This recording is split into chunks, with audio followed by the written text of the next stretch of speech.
Thank you, everyone. Next on the agenda is a motion to approve the minutes from the May 10th, 2023 regular governing board meeting. I would entertain a motion to approve and a second. Next on the agenda is a motion to approve the minutes from the May 10th, 2023. It's funny here. Is there a motion? Motion to approve the minutes. And I need a second.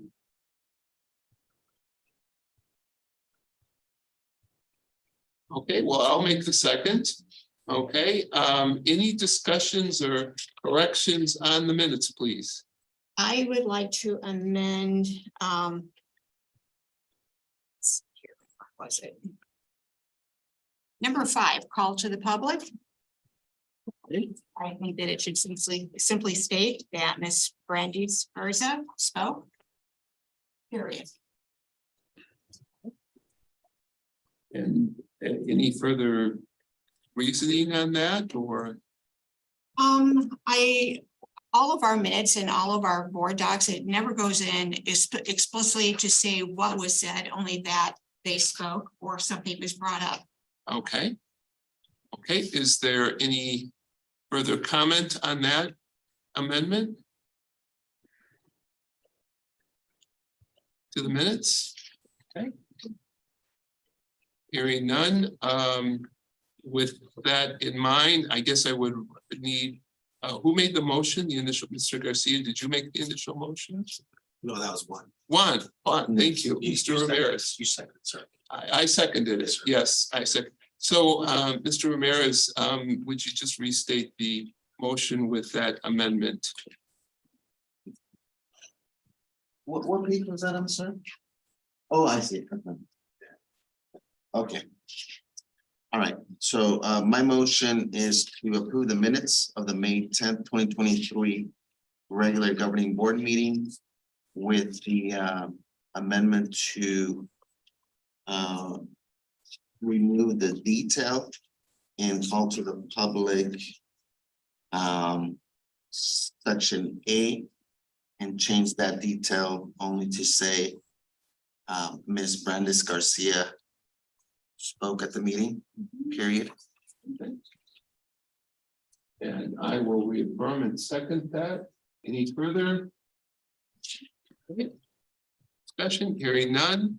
I will move the motion. All those in favor to approve as amended the minutes of the May 10th, 2023 regular governing board meeting signify by those in favor, say aye. Aye. Aye. Opposed? No. Okay, so we have 1, 2, 3, 4, 5 members yay and 1 opposed. Motion carries 5-1. Thank you. Let us move on to section 2, summary of current events. Dr. Spurgeon, Thank you. You're up. Thank you, Dr. Pingerelli. Just wanted to, you've received some information around the number of awards that our district has received, but wanted to make that public this evening to make sure we recognize individuals from West-MEC. So the first one is Holly Medina, Northwest Campus Administrator, received the Exemplary Principal Award from the Office of Maricopa County School Superintendent. And Holly's a fantastic leader on our campus and puts the needs of our students first every single day. So congratulations to Ms. Medina for her great work at the Northwest Campus. Arizona Association for Career and Technical Education, ACTEAZ, announced the 2023 AZCTE Award State Awardees from West-MEC Central Programs.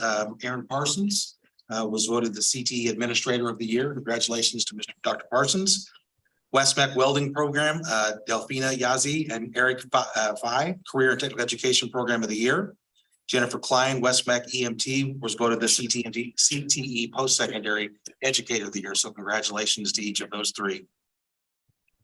Arizona is also now pleased to announce the winners of the 23-24 officer election. The new officers for the July 21st, 2023 President-elect will be Mr. Stephen Welch.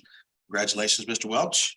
And Vice President will be Patrick Clausen, also from West-MEC. I also want to congratulate Rashawn Bartett for his great work as the outgoing past president. So congratulations to those. The project that we've sent you, West-MEC and McCarthy have partnered to convert a 40-foot shipping container to use for construction support for CTE humanitarian lodging campus in Uganda, Africa. The objective was to build a 40-foot shipping container to be used to support the construction of a 13,000 square foot campus throughout the project lifecycle and support maintenance of the campus after construction is complete. In addition, these workshops will provide revenue sources to build and sell furniture locally. A group of students in the welding and electrical programs at Southwest Campus stepped up and took on the challenge. After designing, pricing, procuring, and building for the last 5 months, they are nearly complete. So they've completed that and it's almost time for us to begin shipping that out to Uganda. So very excited about that. Other meetings that we had for the first time, West-MEC was represented at the Teachers Institute, Arizona Department of Education, looking to break into that new piece for us to be able to work in collaboration with the K-12 comprehensive piece. So we'll continue to show the value add for CTE for the K-12 comprehensive. We had 3 presentations, one at lunchtime and one on Thursday and one on Friday. Went very well. It was a little tough group since it's our first time being in there, but we're going to continue to keep pushing forward to work with that group. We had a group from the NCLA, which is like the AASA Superintendents for Career and Technical Education. They visited West-MEC last Wednesday. So we were able to provide an overview of West-MEC and then provide them a tour of the TYR tactical business and industry when they got done. Plus they came back the next day and toured a couple of our campuses and we're very impressed and very excited about the work going here at West-MEC. We completed another West-MEC GCU follow-up meeting, looking for a couple of ways for us to partner potentially through nursing and IT security. So we're happy to keep that moving forward.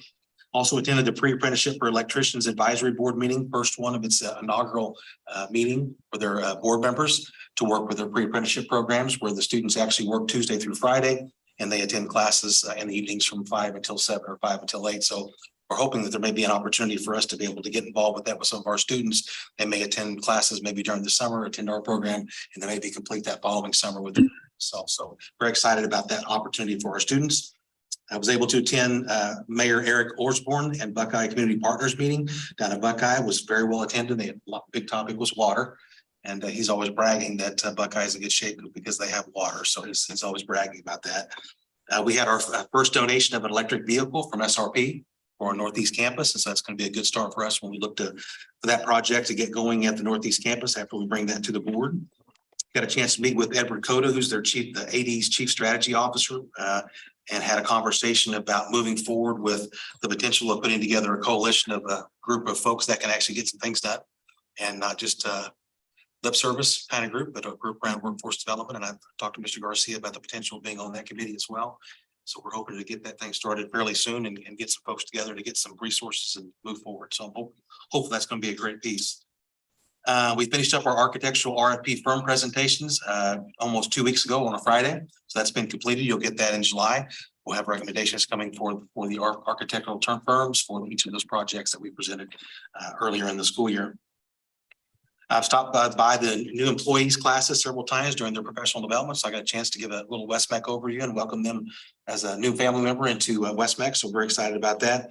And then just couldn't say more positive things about our recognition ceremonies. And for those of you that were able to attend, just lots of positive comments. I mean, the smiles, the facial expressions, the pictures, the families, and just really, really a great day for all of our students. And I always want to throw it out there that, anytime we do something, if you have feedback or ways that we might do things better, or if there's ideas that you have about those recognition ceremonies, be sure to either let me know or let Marilyn Babiar know.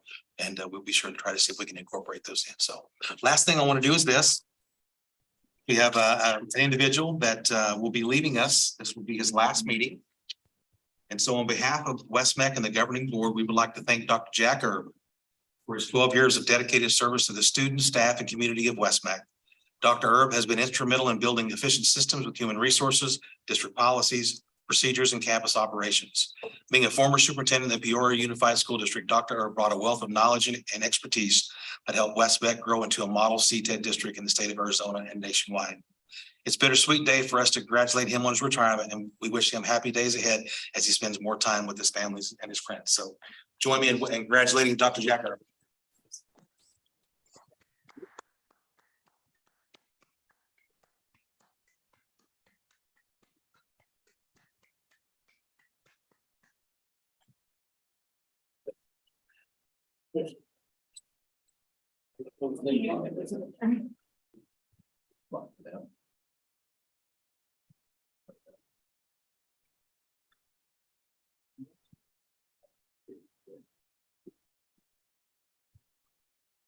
invite any board members at this time, if you would like to say anything.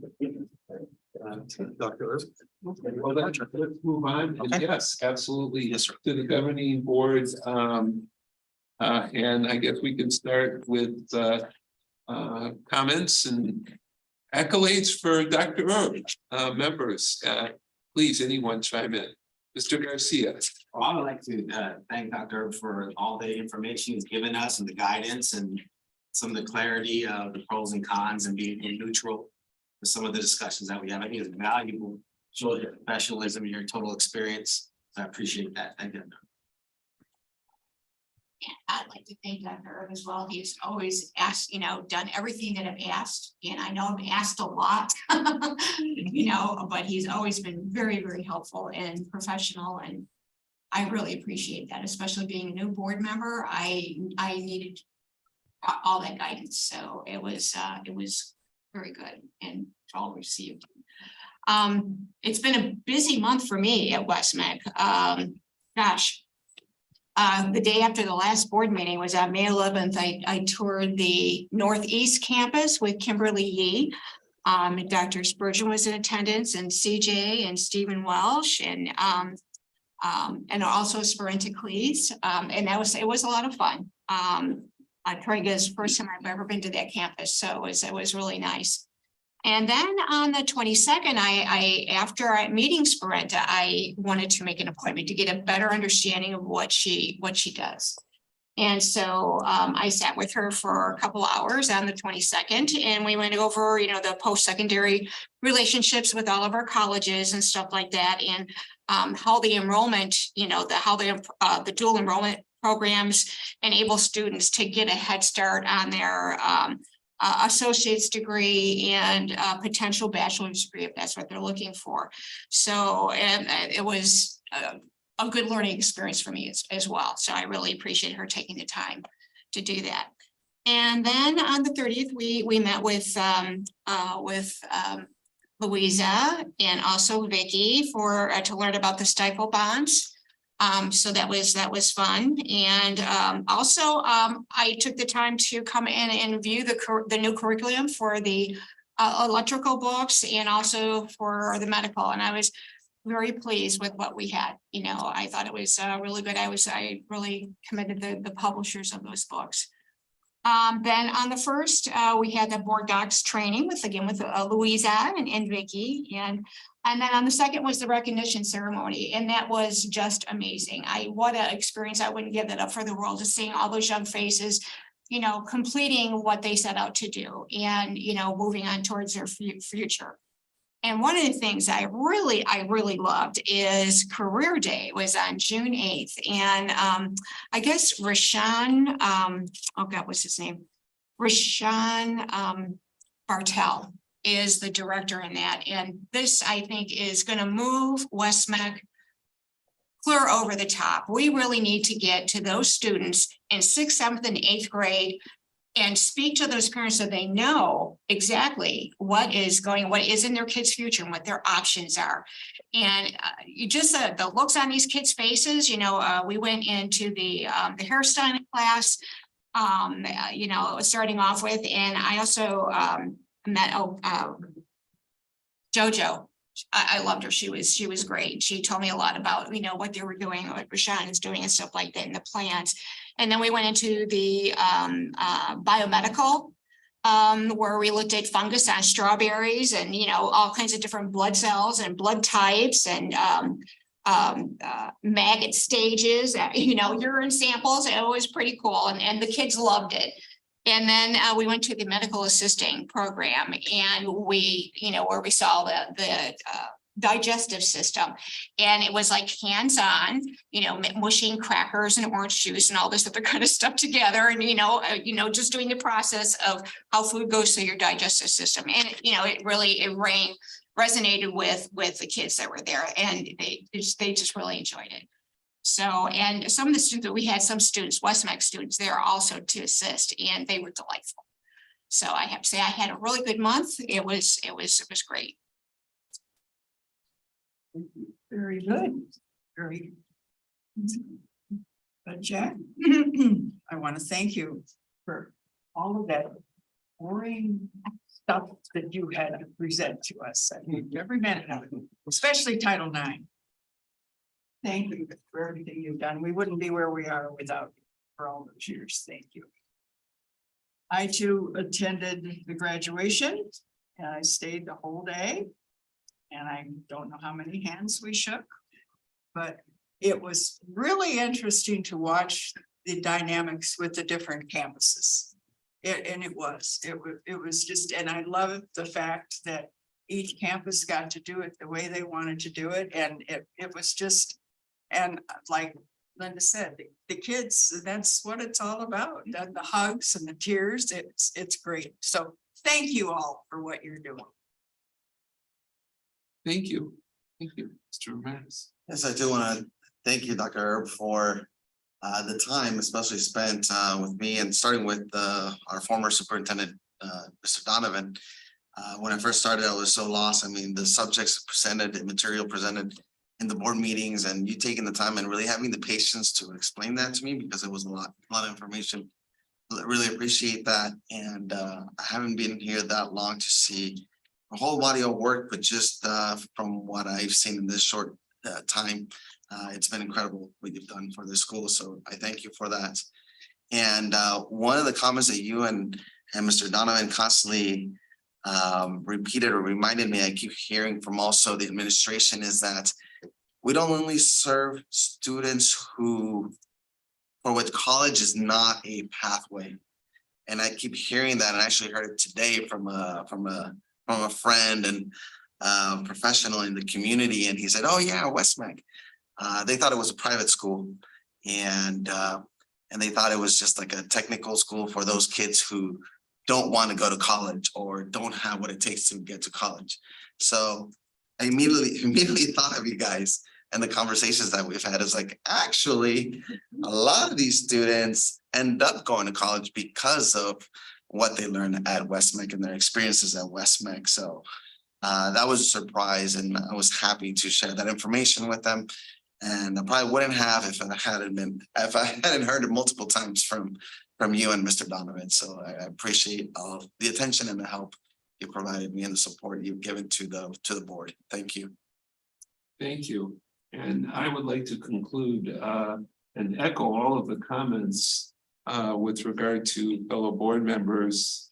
Dr. Herb, I've known you actually back to the Peoria Unified School District days when I emailed you with regard to a transportation issue for our daughters. I don't know if you recall that, but that was a long time ago, well before you were, before we met. But I certainly have always enjoyed the meetings with you at GCU and with Mr. Donovan, and the exchange that we've had, particularly over compensation, but more specifically on healthcare costs, and your very unbiased and frank discourse about it. I very much appreciate that, and you will be missed. And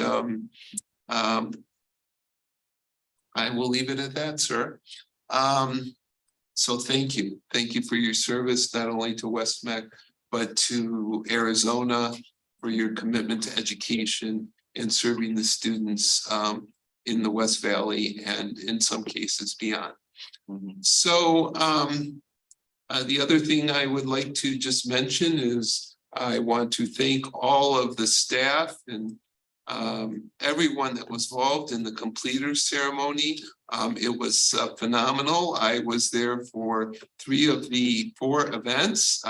It's a long day, so I can imagine for many of you and staff getting there very early, and the planning that goes into that, the flawless execution.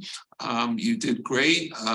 I particularly enjoyed the highlight of the second ceremony with the singing of the Star Spangled Banner.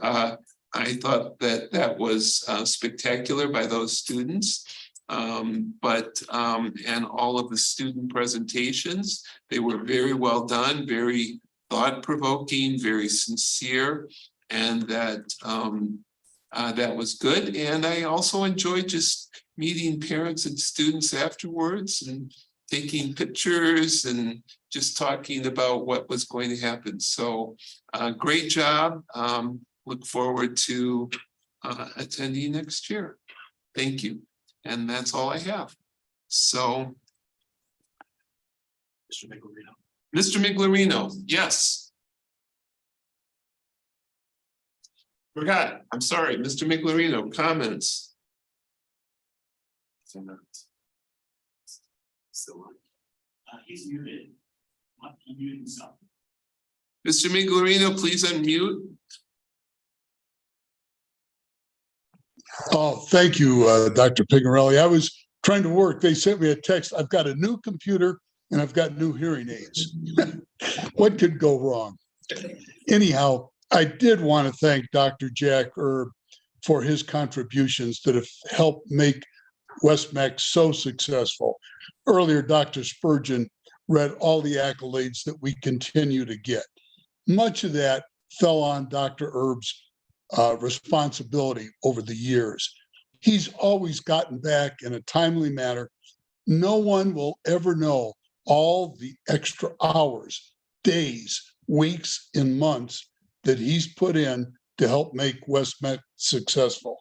I just want to wish him the best retirement ever. Thank you. Thank you, Mr. Miglerino. Thank you very much. Linda. Yes. Ms. Boozle. Yes. I forgot to add one thing. On May 26th, I brought my 2 step granddaughters in. With Marilyn and Carolyn, with Nicodemus. And they sat and went over all the opportunities that West-MEC has to offer. And I just wanted to say how much I appreciated them taking that time to go over all those things with my 2 granddaughters. It was amazing. And I forgot one thing too, that I attended the promotion in Project Search. Oh, I that's, do that all the time and I love it. And it's just as exciting as the rest of them. and thank you, Ms. Wiley, for reminding me, because I was also there and that was a very good event. And I need to script my notes a little bit better in my mind. Yeah. So I think it was one of my senior moments I just had that I forgot that, because that was a very eventful and very well done event, and everybody involved in that was spectacular. And I think I would just add to that it was just a show of love between the instructors, the family, and the students, to give them opportunity that they would not otherwise have. And Project Search is just that kind of a program. So thank you. Thank you for reminding me, Ms. Wiley. Okay, so Mr. Miglerino, I don't want to miss you. Anything else you would like to add? No, sir. Thank you very much. Okay, let's move on to reports. And that brings us to Mr. CJ Williams, Director of Business Development and Government Affairs. Mr. Williams. Chairman, Dr. Pigarelli, thank you, members of the board, Superintendent Spurgeon. I too am going to miss Dr. Erb. I always sit next to him at the board meetings, and his humor as he nudged me on my way up for my agenda item and said, try to top that. I said, not gonna happen, not gonna happen. So thank you for the opportunity to share a few updates pertaining to legislative affairs and some of our business and industry relationship development efforts.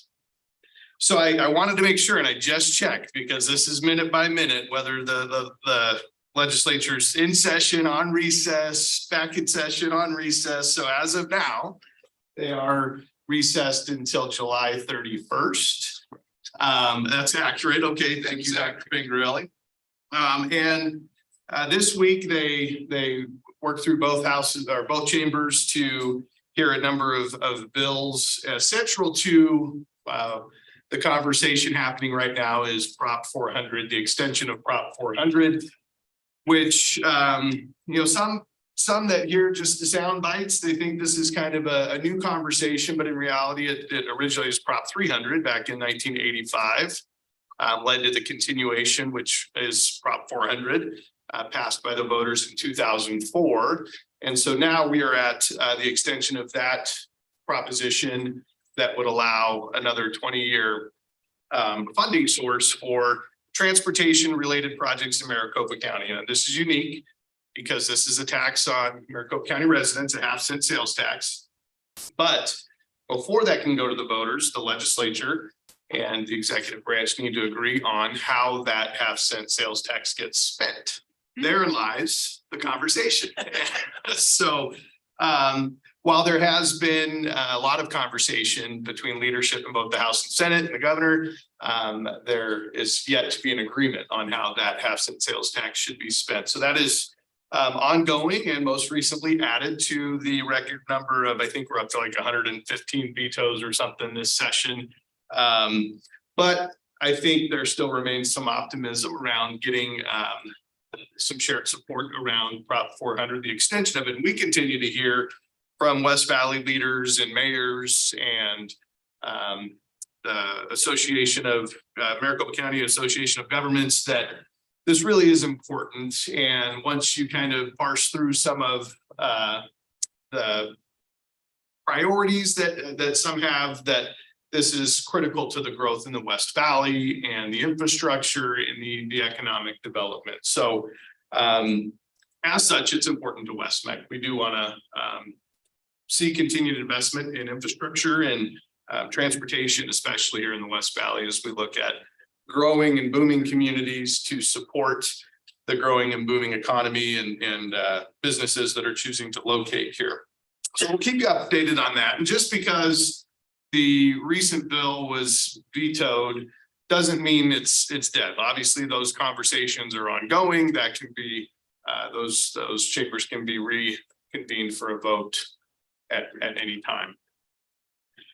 In addition to that, we got news today that Senator Steve Kaiser submitted his resignation effective the end of this week, which others closer to him than I may have saw that coming, but I did not. We've had many good conversations this session with him. He's a strong supporter of CTE, so I was surprised by that news, which will then leave yet another appointment by the Maricopa County Board of Supervisors, this one being for that LD2 seat. Dr. Spurgeon spoke to the Arizona Department of Education and just the work that we've had with their leadership and the invitation that we had to participate in their Teacher Institute and Leading Change Conference, which is really great. And Dr. Spurgeon shared that it was, sometimes educators can be a tough crowd, and especially if you're talking to K-12 that don't live and breathe and eat CTE like we do. But I think each and every one of those conversations that we had was positive and generated some good conversation and some follow-up questions that we were met with throughout the conference. So it was definitely time well spent. And I was surprised, or not surprised, but there were quite a bit of charter school representatives and teachers and leaders at the conference, which we had some good conversations, and they inquired how we work with charters and what does that look like at West-MEC, and we were able to talk about the good work our student services team has done with developing those relationships. I shared last time our funding agreement with the city of Surprise to help support tuition for Surprise residents for the adult programs at Northwest Campus. And that agreement has been put in place with the West-MEC Alliance, and their city council will be voting on that next week on June 20th. So that will make it official, and we'll be able to work together with the city of Surprise to share that opportunity out with Surprise residents and to take advantage of the dental assisting program at Northwest Campus. Business development, as we work to build those relationships. I won't go into the details because I've shared with you for several months just the work around Innovation 27 and the collaboration with the City of Phoenix, Maricopa Community Colleges, and ASU West at the old Kmart project by 17 in Northern. That work continues. I had the chance to meet in person with Ms. Christine Mackey, who's the Economic Development Director for the City of Phoenix, and this really goes beyond like work for her. This is really a passion project of hers. And she was also very instrumental in working with state leaders to bring TSMC to Arizona. So she's wanting to create some connection to that industry and pathway for students to be career ready in the area of manufacturing and engineering, and that site might serve that purpose as well. So we look forward to continuing to work with her and seeing that project take shape.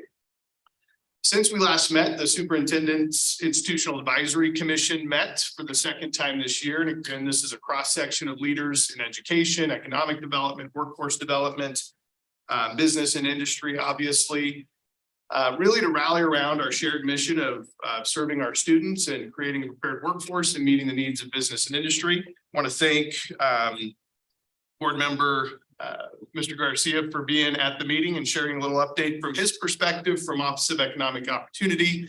That was very well received. A lot of great feedback from the commission on your insights. Also, Noel Trinder with Banner Health was there to provide a healthcare workforce update, which was also very well received. And our commission got a glimpse at Career Literacy 2.0 from our superintendent, Dr. Spurgeon, just looking ahead at what that looks like and how we're preparing really to help students vision the future and what that looks like and how West-MEC leverages their time in high school toward their future career in life. And yes, and Mr. Ramirez was in attendance at the commission meeting as well. Thank you for being there. Continue to work closely with TSMC and their new workforce strategist that is working closely with West-MEC to articulate what that pathway might look like for students wishing to pursue careers at TSMC or any of the businesses that feed TSMC and the semiconductor space. Most recently, they've asked that we provide our support for their request for CHIPS Act funding, which is will help to invest in that workforce strategy and workforce development specific to careers in manufacturing and engineering. So that serves our cause as well. We're not a direct recipient of that funding, but it will help them in developing that pathway. Also shared in one of our board updates that we were awarded the Transportation Modernization Grant in the amount of $1.6 million over 2 years.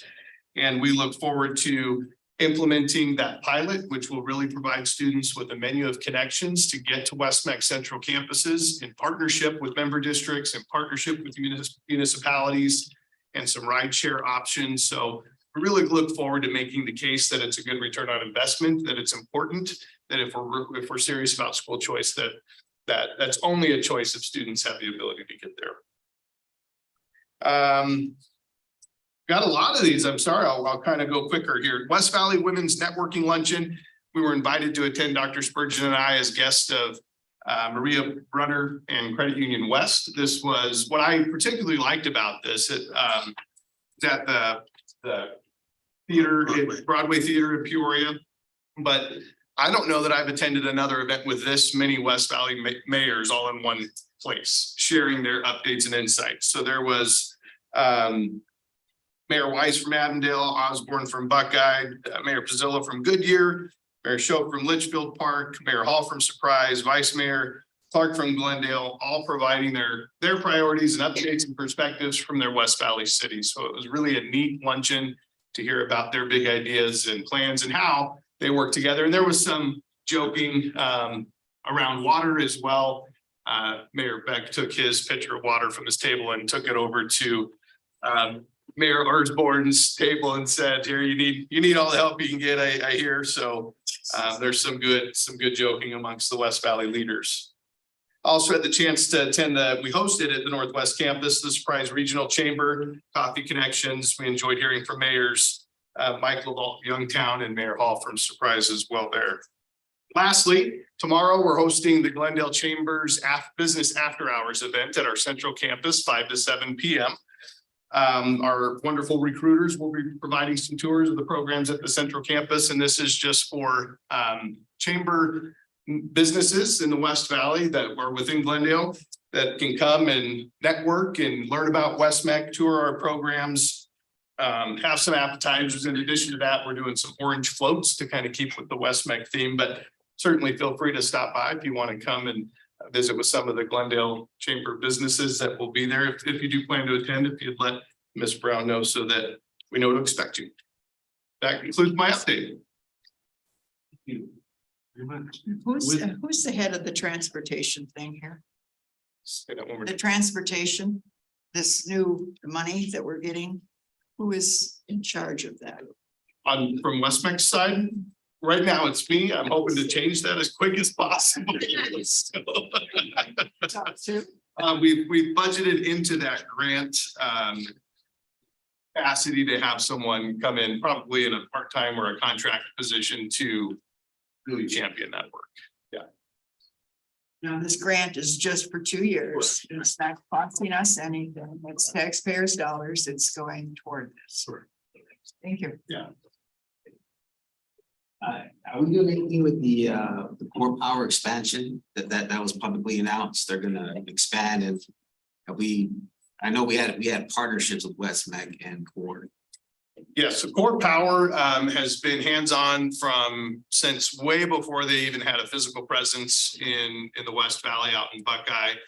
And as part of the $850 million grant that they pursued, they asked West-MEC to meet with those federal representatives at our Southwest campus. And then I attended again in the afternoon as part of the formal interview process, really around how they're going to be a good corporate citizen, good community partner, and that relationship that they have with West-MEC. So to that extent, we've been involved and we're very supportive of it. Formally, what those new dollars means to the relationship, I think it would just make it that much more scalable. But yeah, we're in strong support. I believe they've reached out to us, and I'd have to lean on Mr. Cook a little bit, but I think they've reached out to us. NPR is looking to do a piece on that, and they've asked if they could do that from our Southwest campus. So I know it made national news, so. yeah, it's a big deal. Big deal. We're had just a little part in the award of that. Yeah. Because we had some really good meetings with them, their CEO and their team. Thank you. Any other comments or questions for Mr. Williams? I have one. Yes. So on the transportation bifurcated agreement that was passed by the House and Senate yesterday, so the governor has already vetoed that? Yes, that's the update that I just got prior to looking at the meeting or coming to this meeting this afternoon. So Because I hadn't heard that until yes. you, so that's hot off the press. Hot off the press. It is, I mean, it's minute by minute, so but yes, that's what was provided. Thank you. Yep. Thank you. Okay, thank you. Next item is call for the public. Do we have any resources? Oh, I'm sorry, I'm going ahead, Dr. Spurgeon. I was, it's these eyes here. So next is Superintendent Gold's report, B. And we will start off With Mr. Cook. with Mr. Cook. Yes. Thank you, Dr. Pingarelli, members of the governing board and Superintendent Spurgeon. I think we're good to go now. Thanks. I also like to highlight board member Wiley's haircut. I got a haircut too yesterday. So my wife's very excited and happy that she probably thinks I want to have these board meetings every month. So I actually clean up. So, but thanks. So it's down here. Okay, so I have the task of talking about communications updates and things that we did for superintendent's goals. And we had the wonderful task of highlighting our industry spotlights. We call them our Why I Hire videos. You can see on the screen right there, we completed 8 videos, starting with Spooner Physical Therapy. And then all the way, our last one we just did last month was Course Lab. And this was just really great to be able to highlight our folks that are doing good things out there in the community with our students and kind of hearing those feel good stories of the collaboration and the great things the students are doing. I would like to, because I've heard his name said a few different ways, Rasan. So Rasan, I also would like to thank Rasan specifically and Career Services for helping us get these industry partners to be able to highlight them. But if you haven't seen some of these, we put them in the board report for you to watch all of them. Very heartwarming, very inspiring, the goosebumps that you get when you hear the stuff that students are doing for these particular industries. So we'll continue this process, but we were excited to kind of get this going and get some information out to the masses. By the masses, that's my next slide, is our social media. We leverage social media to be able to push out those videos and also other highlights about industry and partners. Dr. Spurgeon, you can see that picture right there. He did a couple posts also highlighting some of our folks that are out on our campuses, and he's great in front of the camera and showcasing, you know, our business partners and those kind of things. The other one is just a quote from a person that hired a West-MEC student as well. So if you look up at the very top, it's a little bit smaller where it says increase stakeholder engagement and district partnerships. That was the ultimate goal for Dr. Spurgeon that he wanted to do is collaborating, getting some more excitement with some business partners, re-engaging that, but also leveraging that because if other ones see that, they're like, well, hey, well, I'd like to be spotlighted on the video and those kind of things too. So it's kind of twofold, not only celebrating the current folks, but also trying to get some new folks to be part of our ecosystem from a business standpoint. Just some metrics for you. You can see right there that we've had over 600,000 video plays. So that's in somebody's feed for all those videos that we put out and some of the posts. Our engagement rate, if you're not familiar, that's high, 6.5%, a little bit lower there on the bottom screen. An average engagement rate for any kind of social media post is between 1 to 3.5%. So that those are like good metrics. We obviously had, you know, almost double that. And a lot of that is just attributed to just it's feel good stories, it's industry partners, it's people like I know you two specifically and Dr. Spurgeon and other folks behind me also are sharing it. They're commenting on it. That also then gets in their feeds and it's just that kind of like ripple effect that happens. So we're excited to be able to once again highlight this and let other folks see it. I wanted to show you also our most watched video, most played video. Is Pacific Dental Services. And like I said, I think it's a goosebump kind of feeling where you get to hear the good things that our students are doing as a result of our campuses and our teachers specifically.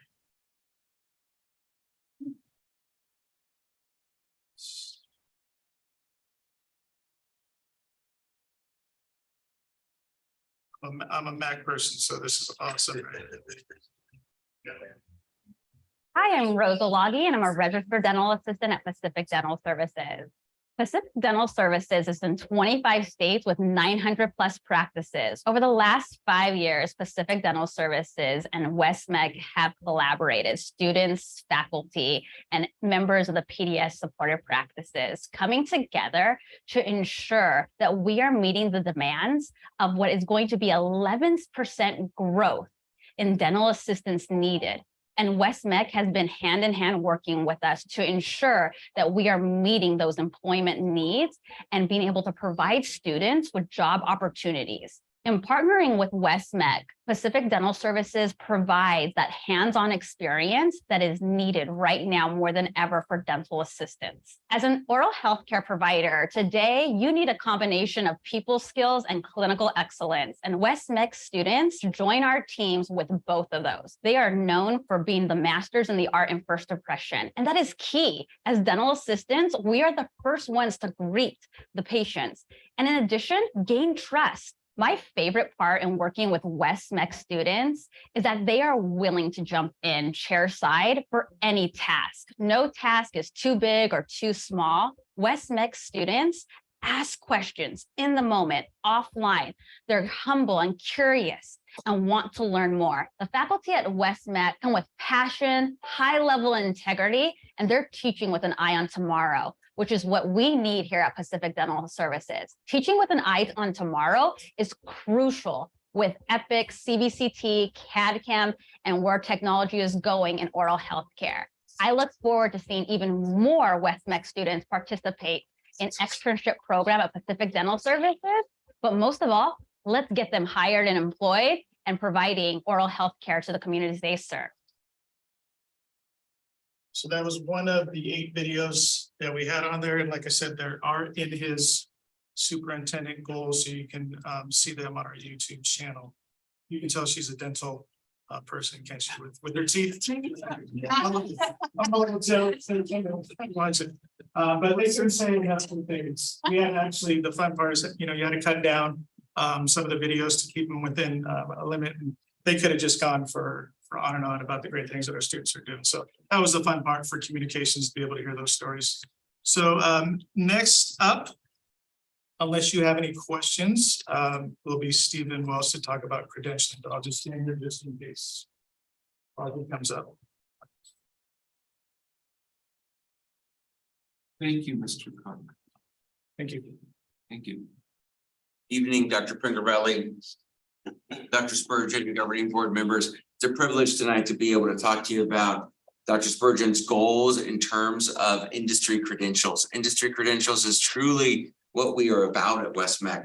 What really powers the video that you just saw, the way that that industry representative was able to talk about our students, was because of industry credentials. Because in our programs, our teachers work hard to make sure that students have the skills to reach those credentials. But what I really loved about that video is she talked about how West-MEC students jump in, right? Regardless of the task, they jump in. I believe in part that's because of the confidence that they get through these programs and the credentials, right? We all know our moms and dads say we can do it, but when you have a third party say, hey, you have the skills to be successful in this career path, that does amazing things to efficacy and growing student confidence. That's what really allows our students to excel. And as you watch all those videos that communications has developed, you'll see that come through in each one of the industry areas represented. And at the heart of that are these credentials that you're talking about. And you'll remember with Dr. Spurgeon's leadership and your leadership, at the beginning of the year, we set a goal of at least 83%. The previous year, we had been at 78%. And that with industry credentials, that's getting up there, because many of these credentials, the norm, and we talked about this last spring, the norm is, like in pharmacy, 60%, and some of the IT and coding areas, it's 39% of people go and take these tests, and only 39% get credentialed.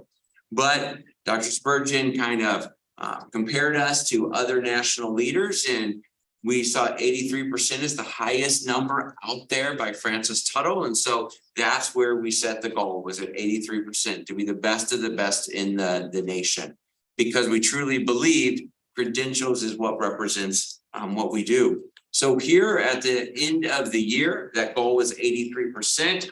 I'm very happy to tell you, as of last week, it was 87% is our actual. So at the time we turned this in, it was 86%. But we've risen another % since we submitted this in the board packet. So currently we're at 87%, and we really are national leaders in this area. So a year ago, Dr. Spurgeon was talking to you about NCLA chose Phoenix to host their retreat. Now imagine that. This is a national association. They could go anywhere in June, right? Like, who picks Phoenix in June? They picked Phoenix on purpose because they knew what was happening. They knew, because we called them all and said, hey, what's your industry credentials at, right? Last year, as we were getting this data so we can benchmark ourselves. So they've been watching us all year long, and they know what we're doing here, and they are mighty impressed. And they chose to come here in June because they really wanted to dig into these people and our teachers' practices and understand what was happening here to get this kind of incredible result. Last year when we set the goal, Dr. Pingarelli, you'll remember you really had this conversation as we presented to the board about really looking through some of the programs that weren't quite there, and what can we do to get those programs to that point. So at the beginning of the year, these were the programs that weren't quite there. And you can see this time last year, June of 2022, the percents were, esthetician 0%, aviation 0%. Now, some of that is because of when they can take their tests and such. But through really targeted efforts this year, that I'll show you some of those here in a second, we've really increased those very hard to obtain areas. So in the areas of esthetician, and I'll tell you, esthetician is one that's really changed since we prepared this. Today, we're at 38% for esthetician. For esthetician and hairstyling, one of the biggest things that changed for us here at West-MEC is thank you to our testing center. Our testing center was able to bring those tests in-house. So you remember last year I talked about up to a 2-year waiting list. We now have our own testing center where we can give priority access to our alumni and to current students. So our campuses have worked really well with our testing center to coordinate those opportunities for students to be able to come in and test right with us to get those credentials. So that's what accounts for a large part of that increase is the work of our testing center to bring those services in-house and make them available to our students. So they're not having to wait 2 years after they complete a program to go and sit for a credential. Aviation, also a big growth, and that really is just great work with our aviation teachers. Many years ago, our students would wait until they finished the entire series of aviation classes. So they'd go through general, then airframe, then power plant and test. But today, thanks to the leadership of Central Campus and our teachers, they are testing earlier in the process. So when they finish general and airframe, they're able to go and take those written tests so that they're not waiting as long. So that really is growing that effort as well. Another thing that they're able to do there at the testing center at the aviation program at our Central Campus. IT security, you'll see IT security is the one where you don't see change year over year. And that's because IT security is one of the really, really hard ones, right? Where they have some tests where only 20% are passing those tests. So they really worked with our instructors, met with the advisory councils, they met with industry leaders, and they really wanted to identify, okay, what is a test that really means something, right? It's required to go to work or it's preferred by somebody to get a job, but that we can really zero our focus in on. And so with the help of industry leaders, they identified that test. And I'm happy to tell you that this year's students are already at 61%. So when you see this next year, you won't see 24% for IT security. You'll see something above 61% because that's where they're starting at today. They'll continue to grow a little bit. So that's phenomenal. And then of course, pharmacy. This year, pharmacy, that growth is because of some boot camps. Pharmacy is another one that's very low pass rate nationally, but our instructors, they took some weekends on their own and really did a boot camp for students and encouraged those students to go into the test. And so that work continues. I think now in pharmacy, we're up into like 51, 52% for this year's students. So these scores continue to grow and we continue to get better.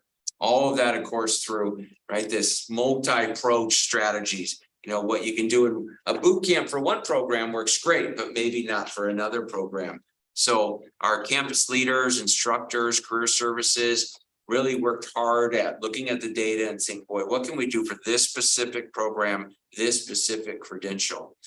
Also understanding that, students aren't in this alone. We want families to be involved in the process too. Thanks to our career services, they did 5 different nights where they did community forums to really talk about, boy, what's the test look like? Why is this important? What kind of doors will this open up? So that these could be family conversations and dinner table conversations so that everyone around the table could understand these industry credentials. Very proud that our career services are going to continue to grow those opportunities and look to engage even more families next year. Thanks to you as board members and Dr. Spurgeon, you did good work this year to vertically align our goals. So not only is this a goal of Dr. Spurgeon's, but it's also a goal of mine and everyone else that you see here. All of our teachers share this goal and it's embedded at the highest priority within our classroom site funds that you passed both last year and for this year. So everyone throughout the district is very focused and rowing in the same direction on getting students to this kind of industry credential attainment. And of course, some of those other ones, the testing center strategy, we continue to add new tests offered through the agency. We continue to grow that opportunity going to 5 days a week. The testing center will be moving to 5 days a week with more hours so that we can offer more community seats within our testing center. Very exciting changes, and I am confident that NCLA and these other groups are going to continue to look at West-MEC as we continue to think about this and get better in the future. Making all of this happen, right? Our students could not get the skills to pass industry credentials without us constantly looking at our programs and utilizing our campus and labs to provide that hands-on learning. So Mr. Guy is going to talk to you a little bit more about that goal and what we've done this year. Thank you. Thank you, Dr. Pigrelli, Dr. Spurgeon, members of the board. Thank you for the opportunity to come back up and revisit this work we've been doing with campus utilization. And as Mr. Wells just shared, it's really about creating additional opportunities for students, access to programs so that they can do all the great things that we've talked about tonight and you guys have highlighted with our students. And so we really went through a process, as you know, throughout this year. And we started by looking at our current structure, and the capacity or the current structure of our campuses. How can we best utilize the space on each one of our campuses in order to create more opportunities and more access for students? And so I won't go through each one of these, but on each one of our campuses, working with our campus leaders, with our district leadership team, we really looked at expanding program opportunities, moving sections of programs throughout different times of the day, both on the high school side as well as the adult side, so that we could be more flexible and provide access to students who might not, based on the time of day, might not have an opportunity to come to a program. But now if we move a program into the morning, for example, that provides access to different groups of students and those that might really need a program. And so just a lot of examples here where we really expanded different opportunities and different programming on every single one of our campuses that we were able to start advertising this fall as we've gone through that application and enrollment process that we've been working through, and really is starting to wrap up, but will continue throughout this summer. And I'm happy to report to you tonight that we've seen some great impact from that already. In addition to the impact I'm going to show you in just a minute, this has also created opportunities in the future as well. So we made all those changes, those tangible changes. This now has also left some room potentially as we look at, for example, some customized adult training that might be needed from business and industry. We now have some capacity maybe in an evening on a campus that we didn't have before that we can utilize, or other opportunities with districts or one-year programs during some open times on campus. So we're not stopping with what we did already in some of those changes to continue to look for new opportunities. But because of some of those changes we've already made, we've already seen an immediate impact. And so looking at some of the data with applications from last year, at the same time to this year at this time, we've seen significant increase. So we looked at, this is around May 1st. So May 1st of last school year to May 1st of this school year, 23-24, meaning students are applying for that school year, for next school year. We looked at kind of a snapshot in time, the same time frame. And you can see we increased applications by 17%, or almost 900 application increase. We believe in part due to some of those new opportunities that we've created and that new access like we talked about. In addition, those CHOP applications, so those charter homeschool, online, private school applications increased by over 160 applications. And this was only as of May. These numbers have gone up because those numbers keep coming in even since then. And then enrollment, so those that have applied, but also at this time, again, about May 1st snapshot, students that not only applied, but then went through the enrollment process, that were allocated a spot and followed all those steps. That significantly went up by 54%, or almost 400 students enrolled.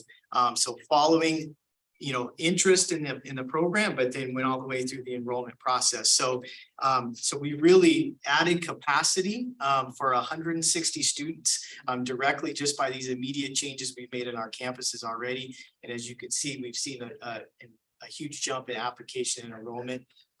Again, in part as a result of these changes. So we're excited about the work that we've done right now to grow capacity and opportunity. But we haven't stopped there, because there's more students out there that need this. They need these opportunities. And so in this work, we've also, as you know, began to look at how do we expand and what are those next steps for us to grow as West-MEC and where we can provide additional opportunities. And so this is just a snapshot. We really prioritized those growth opportunities or the future priorities that we shared with you a few months ago into a scope of work that we brought to you and went out for an RFQ for architecture services to really help us design what those next steps will look like in designing spaces, which then create those student opportunities. And so, as you know, Central Campus and some raw land development is part of that, our Northeast Campus, and really being able to grow some automated industrial technology, semiconductor manufacturing, TSMC needs, as well as electric vehicles, and designing some space to enhance programming there. Southwest Campus, opportunities to grow advanced manufacturing on that campus and some of that space that we currently have, expanding that, repurposing some of that space to grow the opportunities we have there in collaboration with our community college, as well as IT security and growing IT security opportunities on Southwest Campus. Our Southeast Campus, which is just a huge blank slate of opportunity to grow in that part of our district, was a part of that scope of work, as well as in partnership with Agua Fria Union High School District and their transportation yard. We have the opportunity to acquire some space at a vacated bus barn and warehouse to add some programming, electrical and welding, plumbing, and repurpose some of that space, as well as move over our diesel program for our Northeast Campus to a better location. So that scope of work is just a summary of that scope of work as we look to where those next best opportunities for West-MEC. So we're right in the midst of that process, as Dr. Spurgeon shared quickly in his update. We're right, we've been in that process. We're right now just kind of finalizing some of those decisions based on those proposals in order to prepare for you to bring back to the board in July some recommendations as far as where we go with these projects and who would be the right architecture firms to help us define what this vision actually looks like.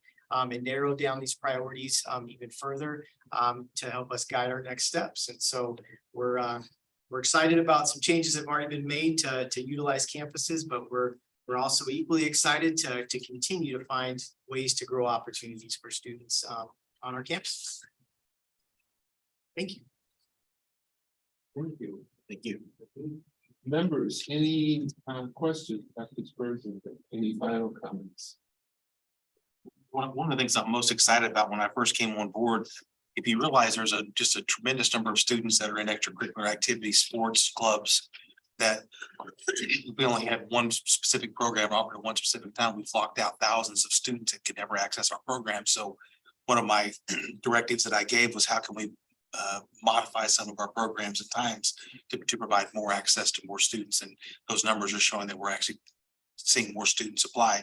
The second number that's most exciting is the second one that Jared shared with you, is that was it 364 or 365 or 400 plus students more had actually finished the application and enrollment process versus the previous year. Because sometimes students get in and they're like, well, maybe I really don't want to do that. So more students now are applying and more students are completing their application process in a faster period of time.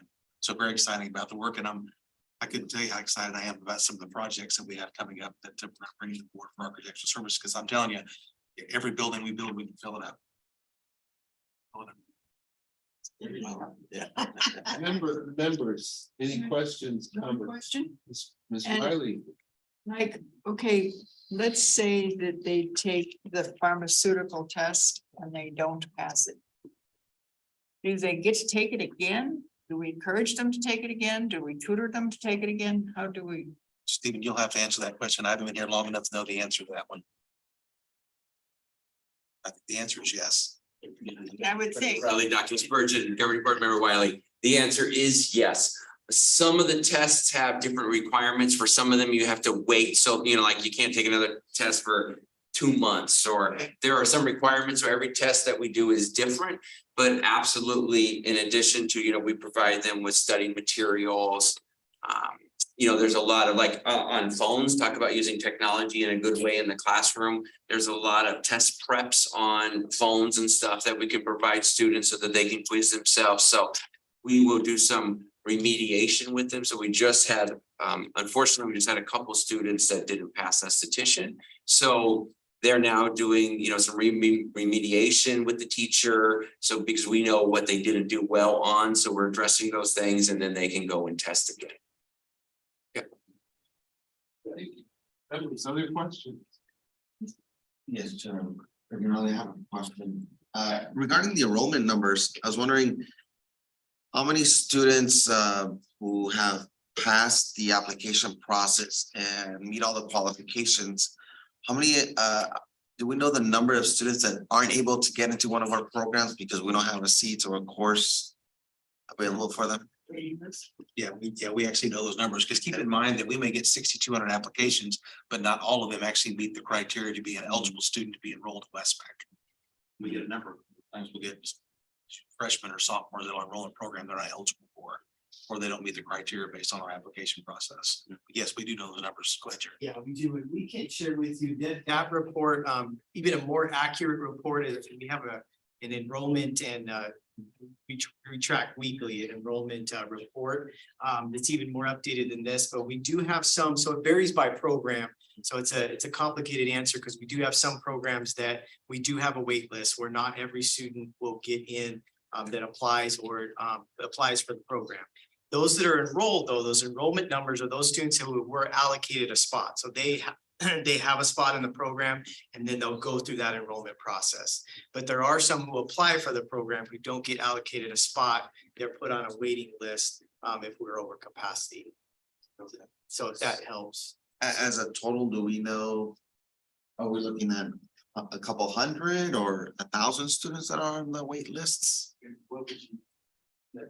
My goodness, that's such a great question. So I guess specifically, like if you looked at esthetician, there might have been 100 to 120 students that applied, and we were able to give 60 spots out to esthetician. Because that's one of those programs where a lot of kids apply and we only have a certain amount.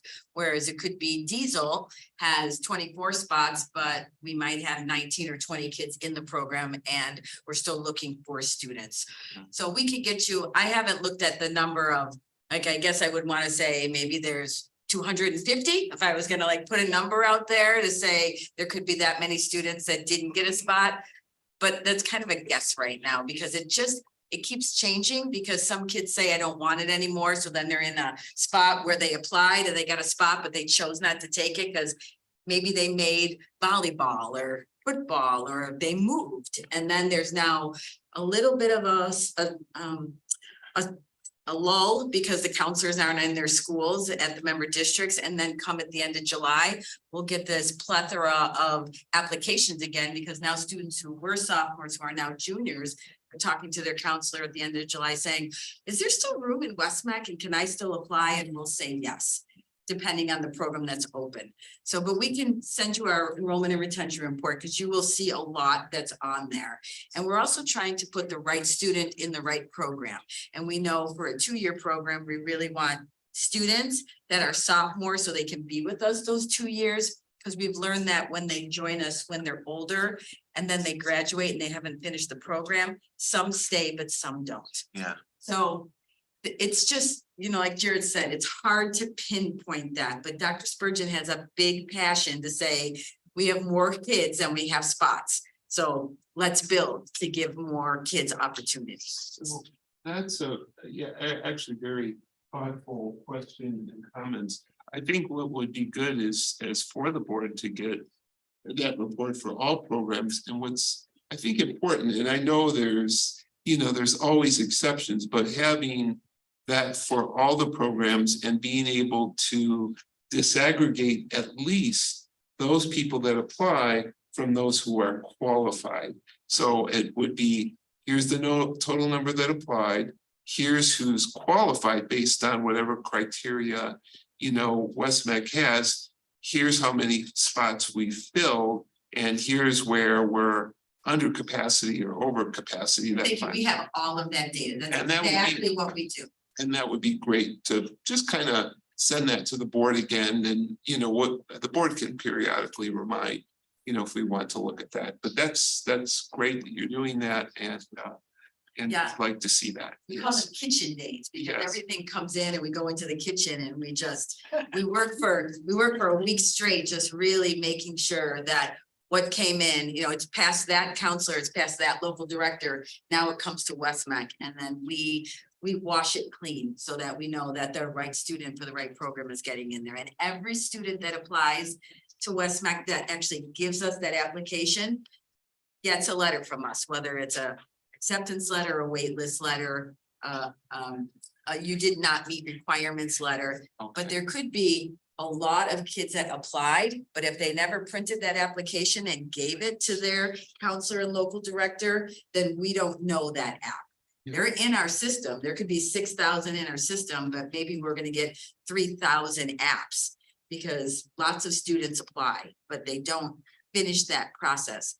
We do have ways to help counselors talk to those kids, say, oh, little Miss Wiley, I saw that you applied, but you didn't hand it in to me. And they're like, oh, I forgot, or, oh, I just filled it out that day. So Right. there's different numbers all the way through the system. Right, and I know that this is probably, I would ask, you have inflow and outflow, how much of that is automated and how difficult that is for staff to do. So, I mean, we don't want to ask for a report every 6 weeks when it takes 5 weeks to do the report, but, I think periodically it will be helpful to provide guidance to the governing board. We have that. Thank you. Can I ask one question, Dr. Pingerelli? Yes, So we have about 1,800, 1,900 spots, I think, each year that we try to fill. Is that about right? Like just under 1,900 or so. So even if we got 3,000 or 4,000 good applications, there's still several thousand kids that may not have an opportunity to come in. It's a very, very small number of spots that are open. that's particularly important to know is, we plan for future growth, potential bonding and all that. That's really important. Sometimes they're applying for the wrong program and the wrong age. So some of that, we had like, 200 kids apply for nursing and they couldn't be in nursing because they were sophomores and they needed to be in juniors. So a lot of that we're trying to clean up with our system and so that when kids would click that, it would say, I'm sorry, you're not old enough to be in that program. So every year we get better at our system. Thank you. How often does that data change? Which data? The students' enrollment. Every day. Every single day. It's out and all the campuses. Every day, our counselors and people here at the district office are working through their programs. So every day, someone's getting a phone call and saying, would you like this spot? Well, I have to ask my mom. Okay, well, call me back in another day. And every day, those numbers change. When's a good time for the board to ask for those reports? Well, we start those reports, we have some reports in February, which is that data that comes in. And then we have a little bit of time while we're sending letters. So I would say in March, we usually start our data. Right now, you could see a really great report. There's no doubt that we can send you our enrollment and retention data tomorrow, from what we have enrolled in the program, and you'll be able to see who's on a wait list, who's been contacted, and you'll be able to see it all. It'll answer a lot of questions.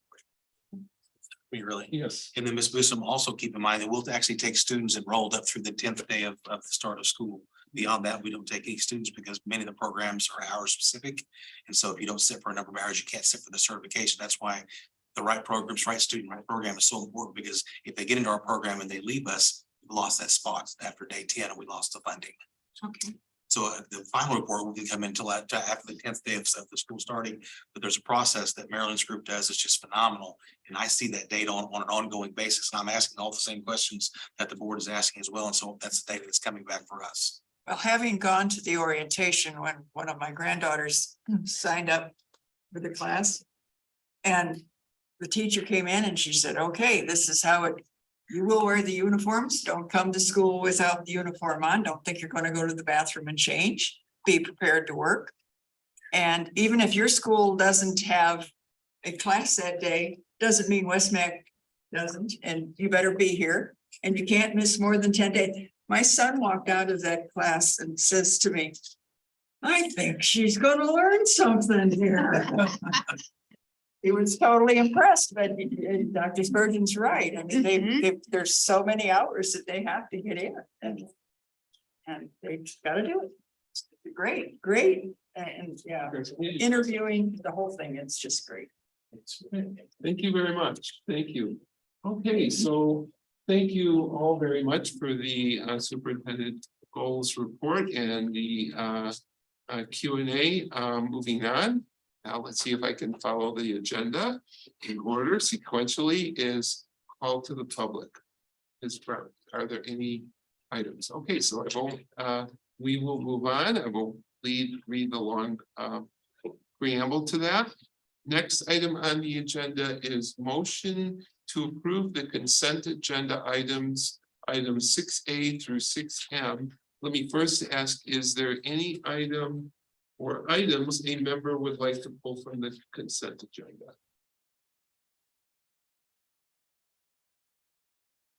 Hearing that there are none so far, I will ask for a motion to approve the consent agenda as presented. Give it first.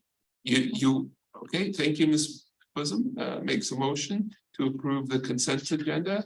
Is there a second? I'll second, okay. We have a first, or a motion to approve the consent agenda by Ms. Bosom, a second by Mr. Garcia. There's really no further discussion on it. Therefore, I will call for the question. All those in favor of approving the consent agenda, please say aye. Aye. Aye. Aye. Ms. Wiley, I didn't hear you. Yes, I can say. aye. Okay, I didn't hear you, sorry. Here's Mr. Miglarino. Okay. I said aye. Okay. Thank you. So the motion carries unanimously. Moving on to item number 7. These are action and or discussion items. Approval of the 2023-2024 proposed budget. Ms. Rockwell. Good evening, everyone. How are you doing? Good.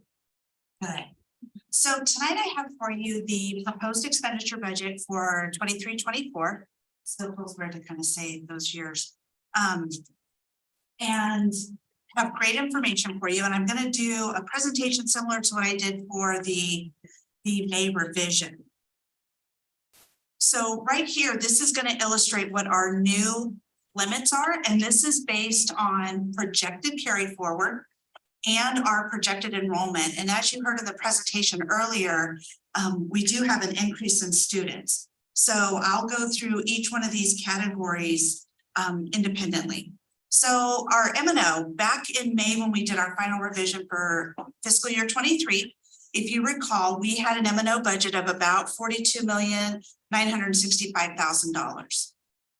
That is projected for FY24 to be $54 million. And the big increase to that is multiple things. The legislature was generous and gave us a big increase to the base level amount. Thank you very much. And we have approximately just shy of 1,000 students increased in enrollment. And we're not done, as you heard, we're still not done with enrolling.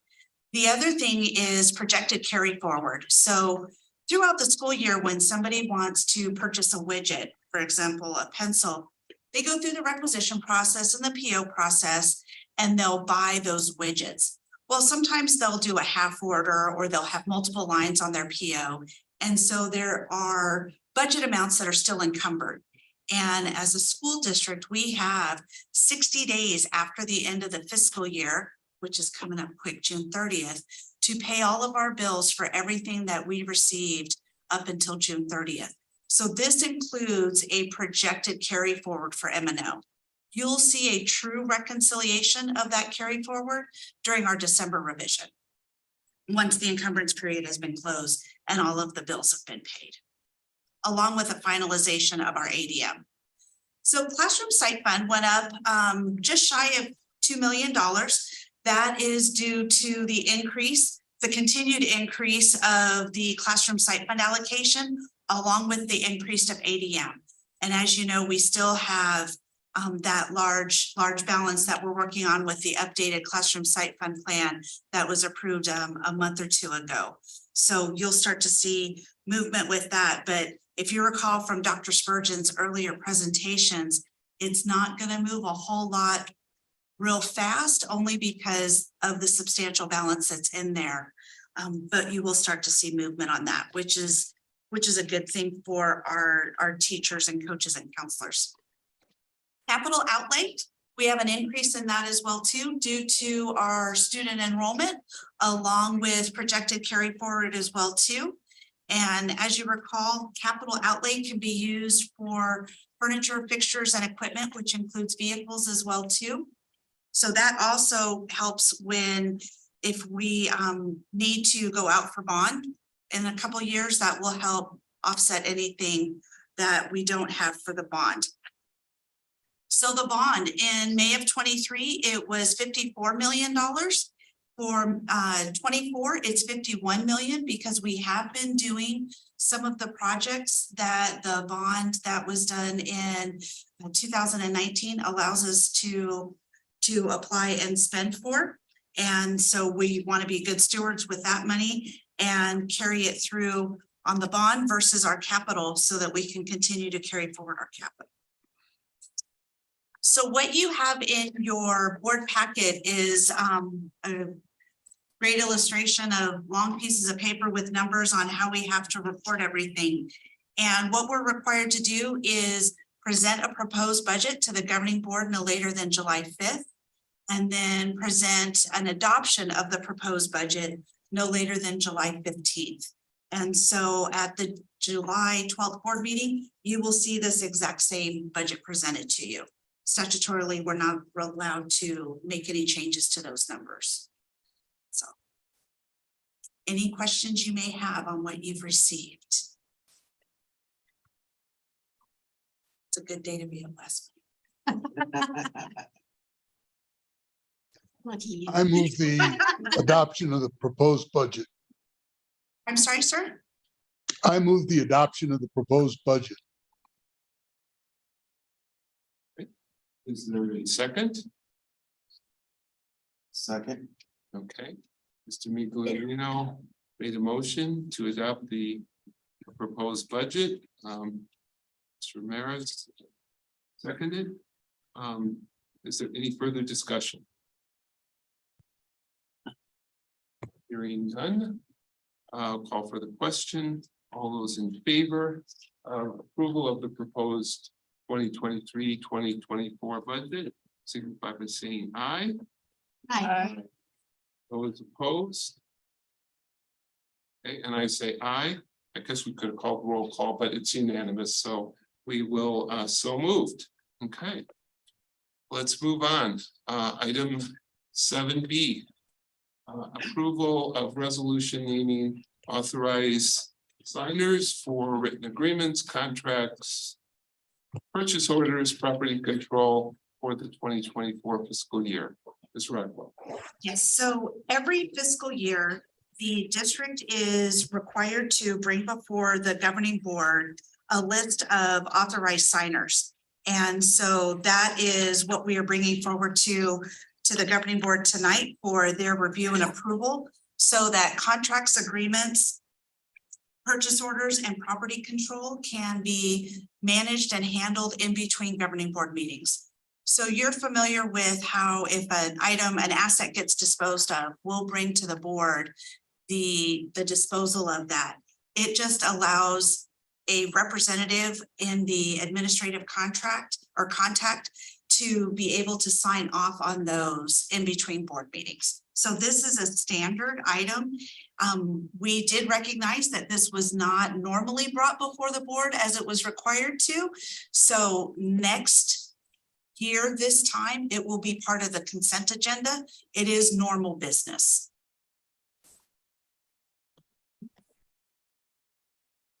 I wanted this item, which was in the consent agenda, pulled so that new board members would have an opportunity to ask questions with regard to, any area of this that they have any questions or concerns. Yes.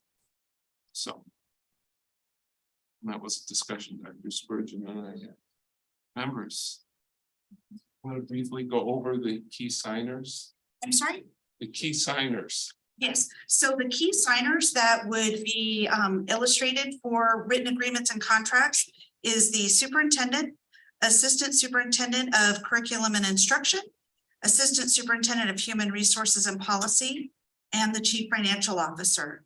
Purchase orders and property control would be signed off by the chief financial officer. Very good. And is there a signing limit? That the signers are authorized to do without seeking approval from the governing board. So the only limit for that would be for formal procurement, which is $100,000 or more. And that requires us to either go out for an RFP, an RFQ, an IFQ, based on what it is that we're procuring. But the limit is $100,000 or greater. Okay. Members, any questions?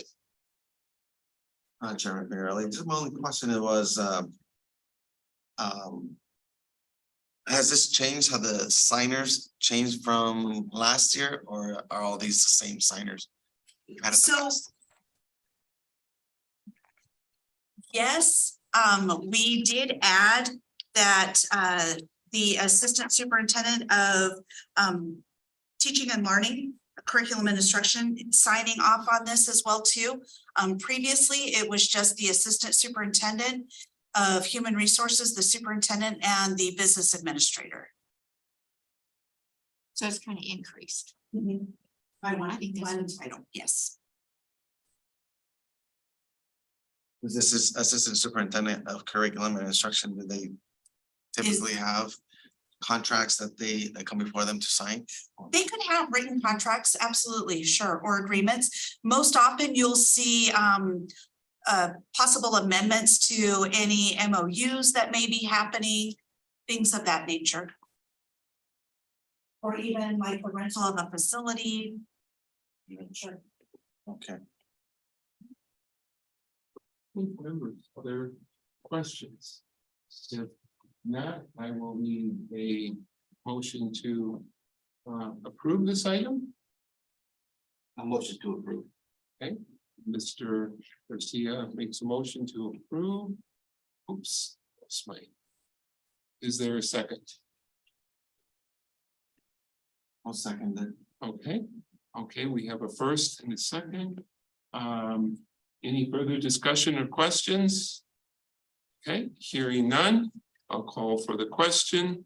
All those in favor of approval of the resolution naming authorized signer for written contracts, written agreements, contracts, purchase orders, and property control for the 2024 fiscal year, please indicate or please say aye if you approve. Aye. Aye. Aye. It appears there the nays, none. It appears that the ayes have it unanimously, so moved. Thank you. Next item on the agenda. So we're moving right along. It's something that's pretty easy, but we have to do every year. The board has to approve this. Is approval of student fee schedule for the 2023-2024 school year. Rockwell. Yes, so thank you. I'll sit down after this one but then be back up again. According to statute 15342 and board policy JQEA, student fees, fines, and charges must be reviewed and approved by the governing board every year. So in your packet, you will see a description of all the different student fees based on the course, the fee amount, including adult education as well too. So these are any of the fees and those representing dollar amounts that a student could be charged by attending West-MEC. Any questions? Yes, Chairman Pingerelli. One of my concerns was with this, do we have scholarships, or if a student cannot afford to pay, for example, aesthetics, $1,050. Do we have aid for the student? So we don't have aid for our high school students like you would think of for the financial aid, but actually the district does receive quite a few donations from outside organizations for specific campuses or for specific programs to help offset students' tuition. Yes. And then also our Educational Alliance also provides, Marilyn, is it 25,000? 25? Yeah. 25,000 from the Alliance The and Alliance to then help offset other the money. cost. Tracy, could I expand on that a little bit? Yes. I know what you mean. Dr. Spurs, I can expand. So we have a scholarship, a grants program for students, so families, when they apply to West-MEC and then they're enrolled and they're filling out their paperwork, they can fill it out.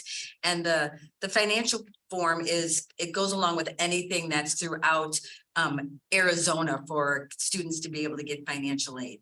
So for $150 program, they can get $50 off. For the esthetician program, that's $125. They can get close to $450 off. If they have extra things that they can talk about, we can give them more money as well. So we're able to help all families, no matter if it's a $150 program up to that bigger program. And it comes from many different places, from church organizations, from the Kiwanis Club, from the Alliance, different monies come in. Some people say, I'd only like to give it to Buckeye students. Some would say African-American students, because we work with the church that was giving money to all students attending Central Southwest campus that were African-American. We paid their whole fee. So we have a whole host of different ways that we give money to students, but no one has ever denied access to our program if they can't afford that. That's good to hear. Well, and included in the policy that the governing board has is that the superintendent on a case-by-case basis can waive that fee due to a financial hardship. Statute, though, does prohibit the waiving of the entire fee across the board. So it would be on a case-by-case basis, but that would be another way as well, too. Thank you. Sure. Really, so, are we tracking how many kids we have on assistance right now? And how many we have rejected or applicants submitted or requests submitted and not fulfilled? So in talking and working with student services, there has never been a student denied due to financial reason. Okay, we know how many kids are on that program or have taken the benefit. That would How many students are grants? Right. Yes. Oh, yes, we have all that data. Okay. If you would like that data. Yeah, I'd like to see that. I can get you that data. Thank you. Thank you. Any members, any other questions? Okay, I believe we have a motion in a second. I will call for the question. All those, No, we need a motion. Second. we still need a Yes, motion sir. for the second. Okay, so, later in the day. So we need a motion to approve the student fee schedule for the 2023-2024 fiscal year. School year, your motion, okay? Can I make a point? Yes, Arizona revised statute requires that in the action that you must grant authority to the superintendent to waive. So if you read the motion that is printed out, it states on there to approve it and grant authority to the superintendent to waive the assessment of all or any part of the fee as it creates an economic hardship. I'm looking at the agenda item 7C And in the memo, it has a recommended motion in the memo. in the memo, but it's not in the agenda. No, it's in the memo. I know, but I need it in the agenda. Why isn't it in the agenda? If you click on, can I help you? No, that's okay. Okay, there's It a. needs to be, please, in there the is a future, box please that put it says- in the agenda. There's a box that you bring up that says recommended motion. I understand, but please restate the motion. Motion to approve the student fee schedule for the 23-24 school year and grant authority to the superintendent to waive the assessment of all or part of any fee if it creates an economic hardship for a specific student. Who makes that I'll motion? make the motion to approve. Okay, and is there a second? Second. Okay, thank you. We have a motion and second. Any further discussion? Okay, hearing none, I will call for the question. All those in favor, please say aye. Aye. Aye. Opposed? None. Motion carries unanimously, so moved. So let's go to approval of adult education fee schedule for the 2023-2024 school year. Mr. Record. So I was ahead of myself. It won't be until information that I will sit down at one point, so. I'm glad I'm not the only one making some flubs tonight. So in this item, it's very similar to the one that was just approved. This is for our adult programs and the fees that are charged for those programs for the governing board to review and approve for the 23-24 year. Now, many of these students, though, do get financial aid assistance, and that is done through the federal government and really kind of outside of our realm to a degree. But these are the program costs for the adult ed programs that we do offer. And most of them are more than just 1 year. So that's where you'll notice the higher fees. Yes, Mr. Garcia. So, what's the general age group that we're talking with this program? So I know Lizette is going to be giving a presentation under information a little bit later, specifically on adult education. Okay. I'm not sure if that's part of your presentation or not. It's not part of the presentation. Our students could range from age of 16 with the GED up until like late 50s. But they have to have a GED. They must have a GED to enroll in our programs. Yes. So if they have a high school diploma and they just want to take a course, they couldn't do that with this program? The only program that allows course by course enrollment is well-being technology. All the other ones they're all lumped together, so it's all or nothing. Can we add to this list at some point as a board? Or is this something in a statute that it's unmovable? So the courses are not unmovable. It's more of getting it approved through the federal government for it to be deemed an adult education program for those funding purposes. And then also to finding the instructors and the enrollment for it. At Northwest Campus, we are looking to open up dental assistant and I believe hairstyle. IT security, yes, thank you. And that will be the first time that Northwest will have adult education. All of our other campuses do have some adult education programs now. So what if a veteran were to take a course, someone that just got back to duty, feel like 22 years old, they can still jump in these programs? Yes, absolutely. All of our programs are approved for veterans. Yes. So the GI Bill and stuff like that. GI Bill, Chapter 33, 31. Great, thank you. Members, other questions, comments? That was a good question, Mr. Garcia. We've in the past have had long discussions on the approval and the federal, issues and requirements and so on. So that may be a thoughtful item to bring up, down the road. Sure. So, okay, so we need a question. Chairman Pingerelli, there's Yes. just a quick question here. These numbers, do they reflect the cost of materials, or does it also, I guess, what does it pay for? What do these fees pay for So if you in general? to the memo that is attached with this, it's the tuition books, lab supplies, application, admission, and administrative fees. Okay, and it's just restricted to those? Yes. Okay. Chairman Pingerelli, the other thing I want to point out is that our adult education program is not a money-making program. We're trying to charge what it costs us to be able to produce the programs. It's a good point. Thank you. So I will now need a motion to approve the adult education fee schedule for the 2023-2024 school year. I want you to approve the adult education fee schedule for 2023-2024 school. And Mr. Ramirez? Second. Okay, we have a first and a second. Any further discussion? Hearing none. Call for the question. All those in favor of approval of the adult education fee schedule for the 2023-2024 school year, please say aye. Aye. Those opposed? Motion carries unanimously. Okay, thank you. And Ms. Rockwell, here you are again.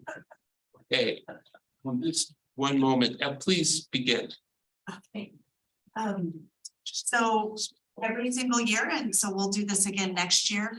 The governing board is to be presented and approved any of the facility usage fees that we may charge to any outside organization that would like to rent this room or a room at one of the campuses, things of that nature.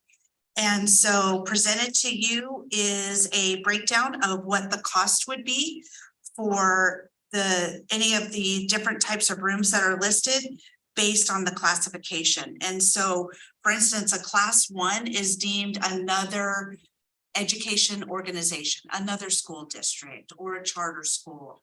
We have the ability to not charge them.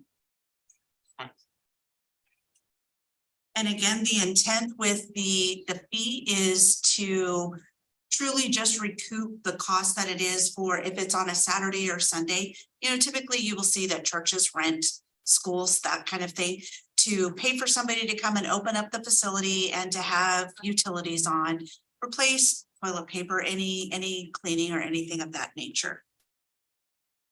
So this is just another one of those fee schedules for you to review and approve for the upcoming year.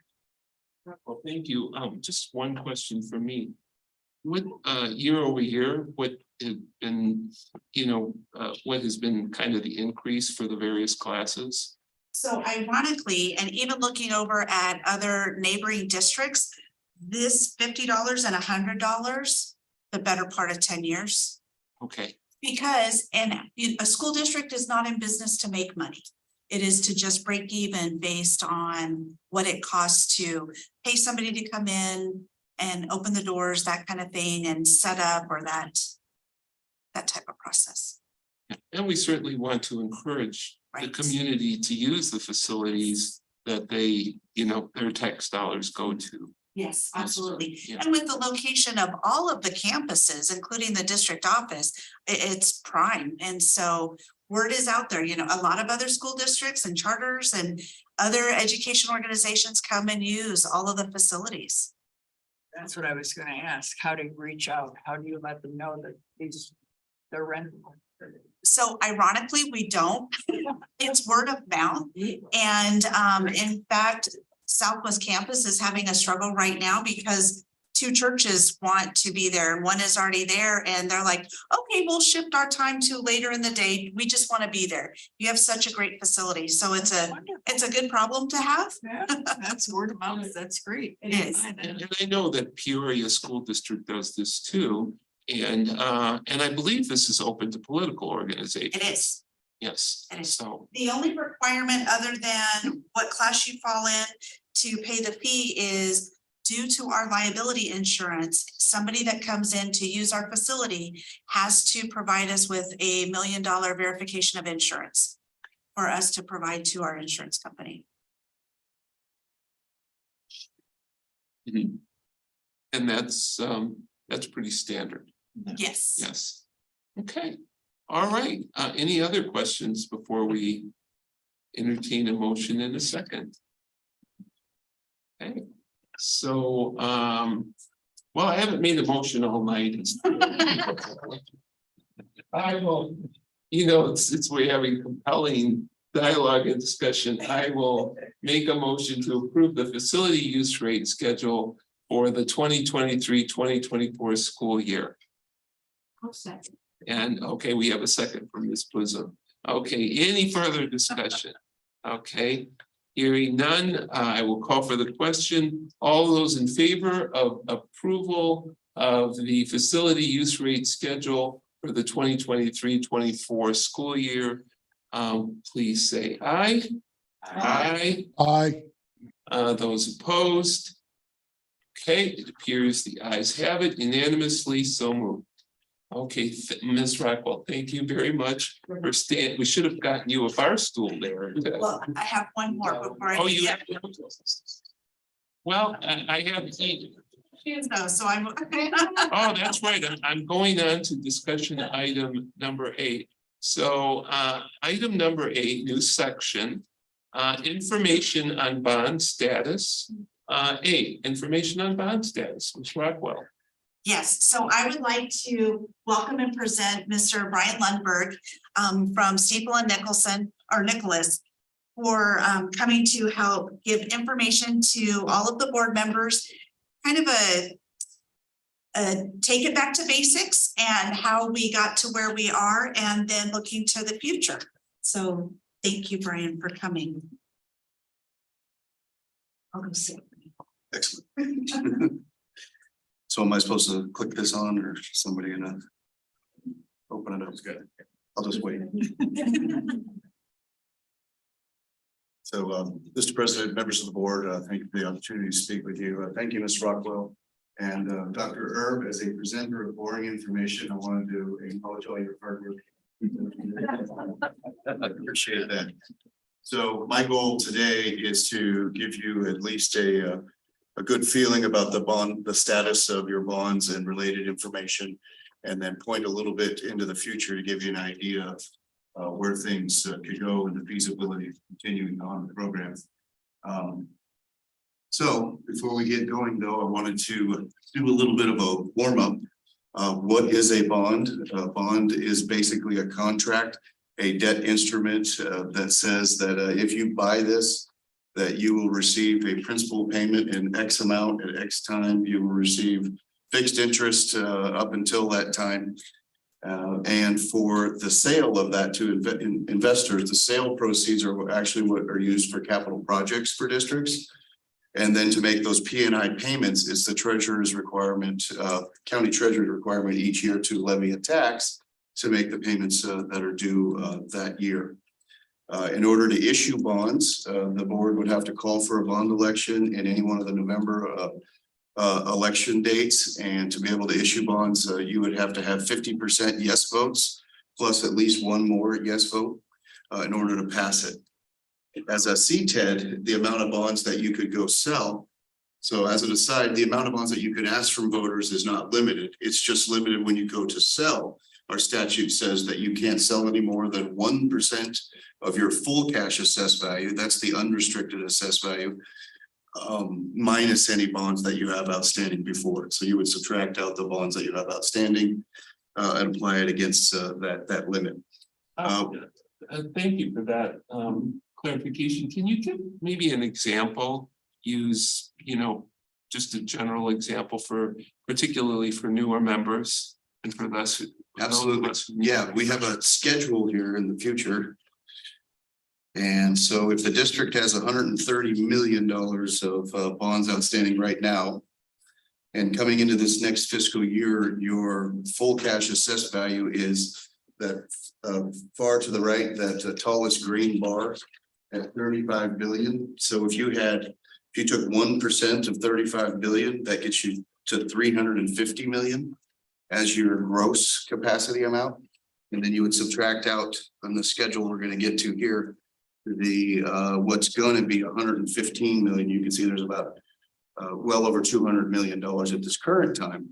But because since it's based on the assessed value, which is updated every year, and if every year you pay off debt, that net bonding capacity increases from year to year. Thank you. Sorry to get ahead of you. No, that's fine. Please do stop me at any point and ask questions. I do this every day, and so hopefully I don't go too fast or use acronyms, things like that that you're not aware of. So just thought we'd go through this FAQ page, just get a little warm up before we get into some of these heavy schedules. So when you pass an election, that election does sunset, but it doesn't sunset for 10 years. So the board would have up to 10 years to sell one or more sale phases of the bonds. The board does not have to sell any of the bonds, even if it's passed by the electorate. And so when you do sell bonds, so what can you use that for? Well, it's basically become more flexible since the state had budget problems 10 years ago. And although bonds are still mostly used for brick and mortar type items, building buildings, renovating vehicles and things like that, the board can decide to use that for shorter average life items like furniture, technology, and equipment. With the restriction in our statute being the maximum you can spend on those short average life items is equal to the amount of principal that is coming due within the next 5 years. So they basically make you retire those items within 5 years. And so there's very few things that can't be bonded for these days, but include items like textbooks and software and things like that.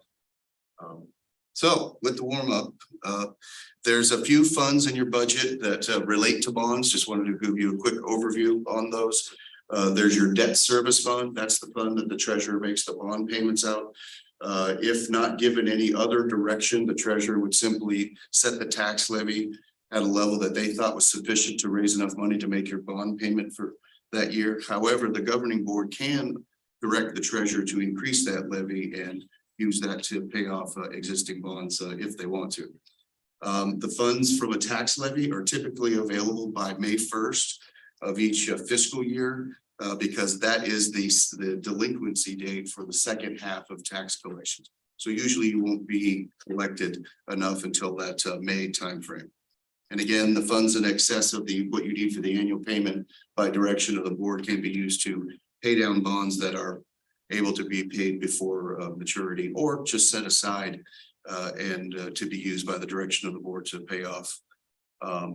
We don't expect any material amount of excess to be available in the debt service fund this year to do anything. But as you'll see going forward, there's bond issues that are coming up now that are going to start to be eligible for prepayment. And so we can start thinking about doing that now. Another fund that's important to bonds for schools is the bond building fund. When you have a sale, this is the fund that the proceeds are deposited into. And so the only expenditures out of that fund that are authorized are expenditures that were in the ballot question, the voter pamphlet, and also in line with our statute for that. And then I went ahead and put down the unrestricted capital outlay fund as well, because that's a fund that also is used for capital items. And so it can only be used for capital. But to keep in mind, when you start thinking about that fund, those amounts can also be transferred back to M&O by an amendment of the board. So I just wanted to point that out. Okay, go ahead and increase the intensity here. Here's a schedule of your outstanding bond issues. Each one of the boxes on this page is a bond issue that the district has sold. And if you're looking down the page that's going into the future, you can see each one of these bond issues here. We put the principal amount and principal maturity date for each of those bond issues with totals down there, showing how much is outstanding for each issue. The very last row on the bottom, I want to point that out. I use the word call. That's in the bond world, we say that bond can be called. It's akin to also prepaid and whatnot. So this July 1st is the very first time that the district has been able to, according to the bond contracts, prepay the Series A 2013 bonds. And so if some of you might remember, we've had this discussion over the last few years, asking about whether we should start raising excess funds to start paying bonds early. And I said, the board can do that if it wants. However, if we did that in the last few years, we would have just had to set that money aside in a pot until we reached a point like this to be able to prepay bonds. But you can see with the first three bond issues here, the Series B 14 will start to be prepayable come next July. So July 2024. And the Series C will start to become callable, prepayable in July 125. Couple things I want to note on this schedule. The first three boxes, those three bond sales are from the 2012 election.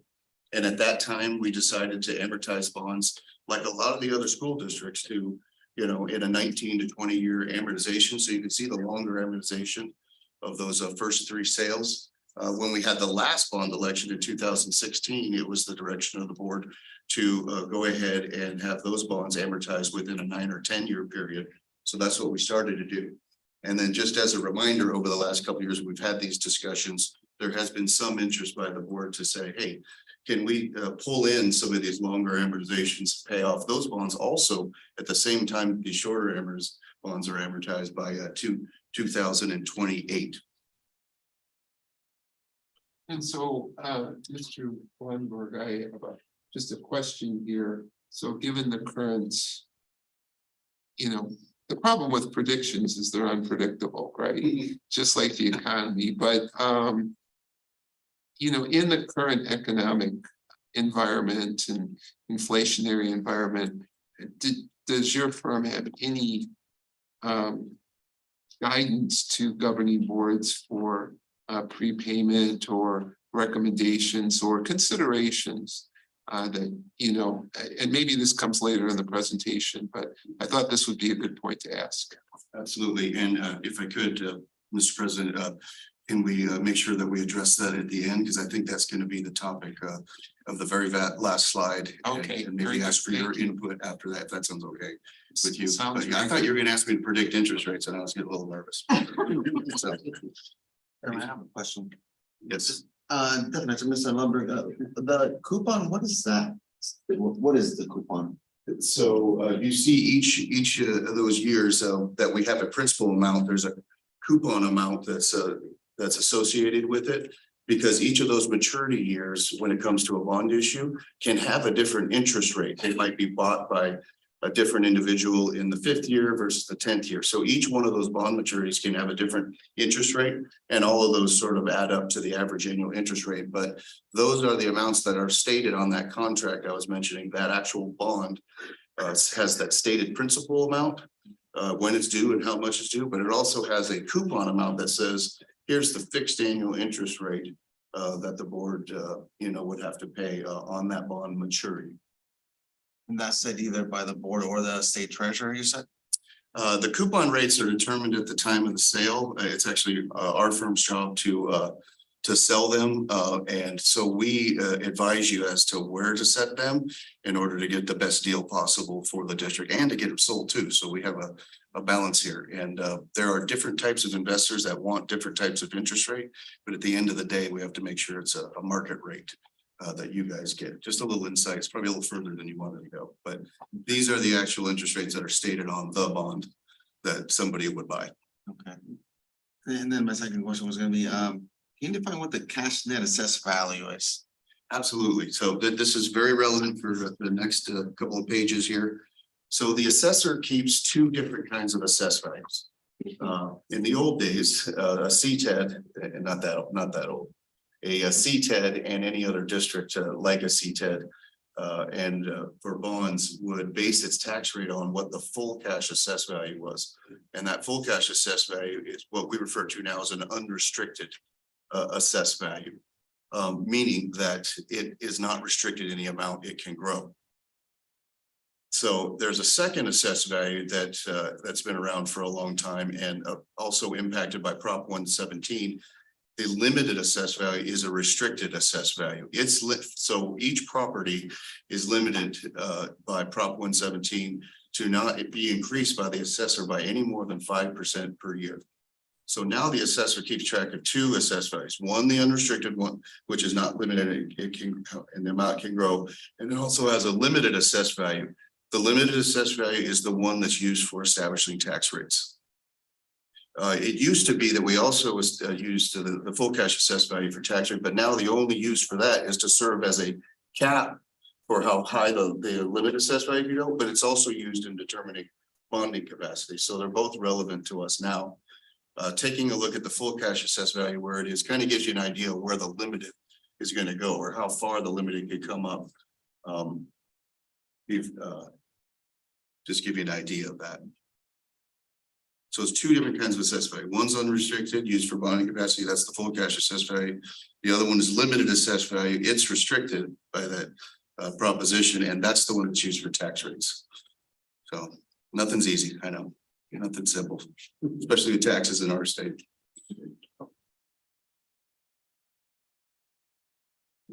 Thank you. Thank you.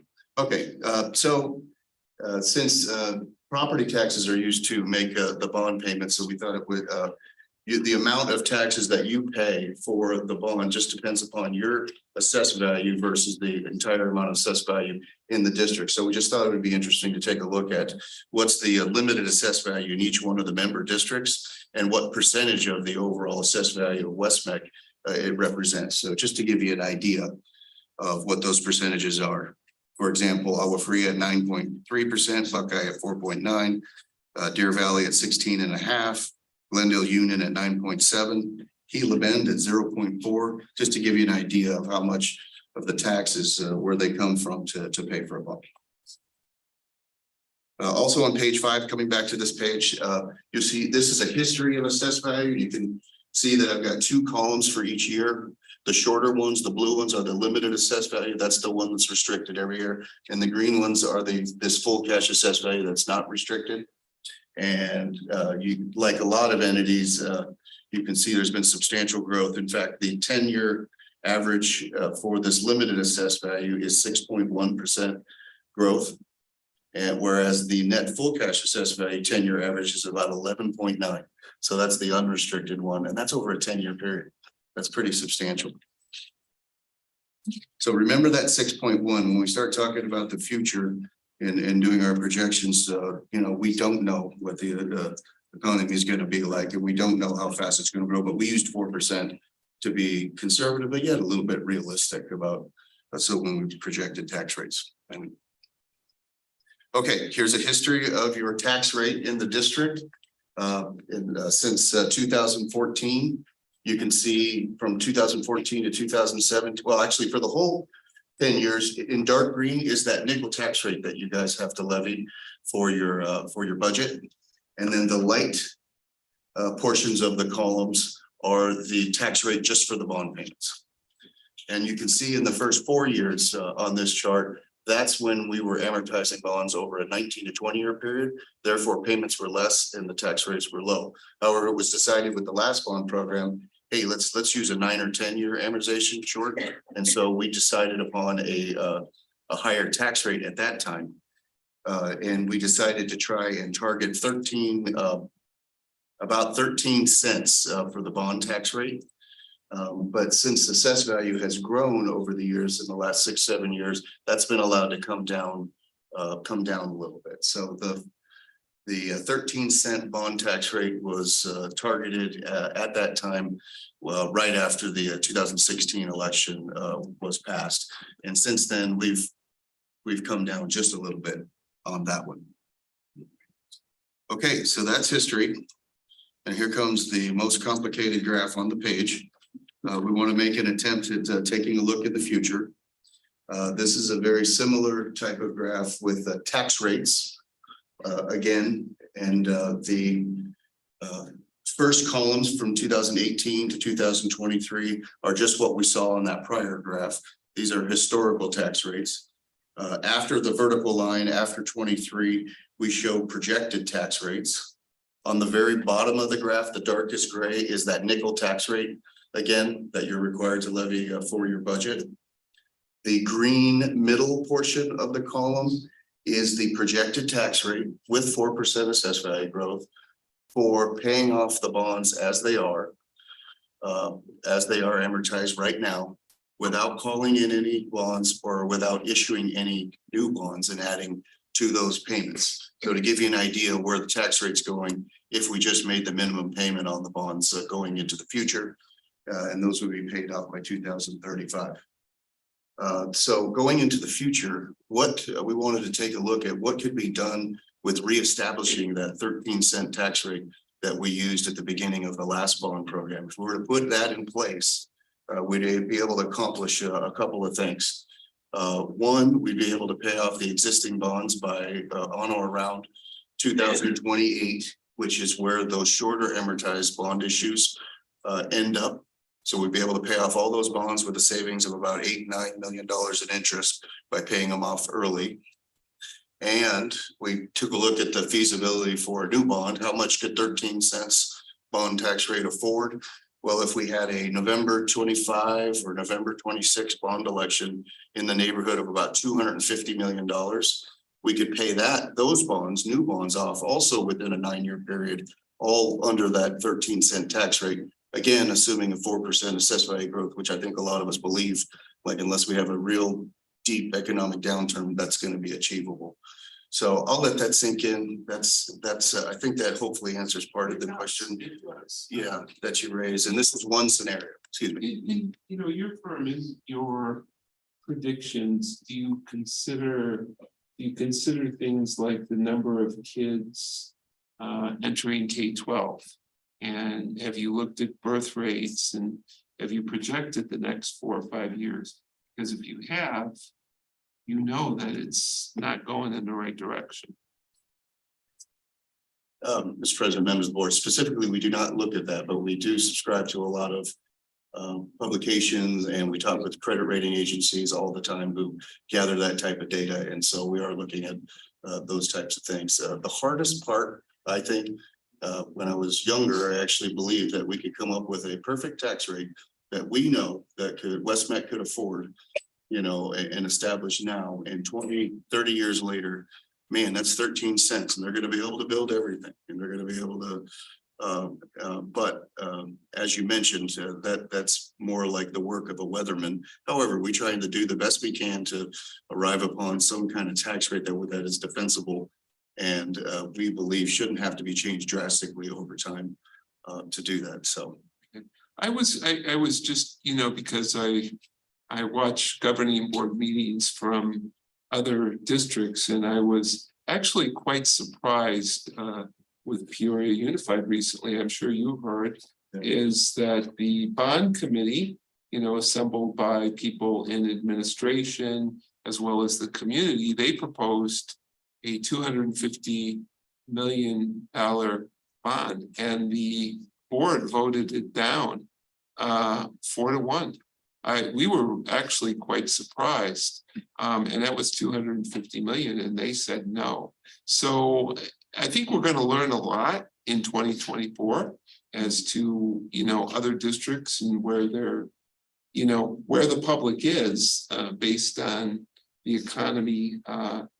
I mean, our general thing is we don't have overrides, but we have bonds, and, you know, overrides tend to do better than bonds, but that's maybe not always the case.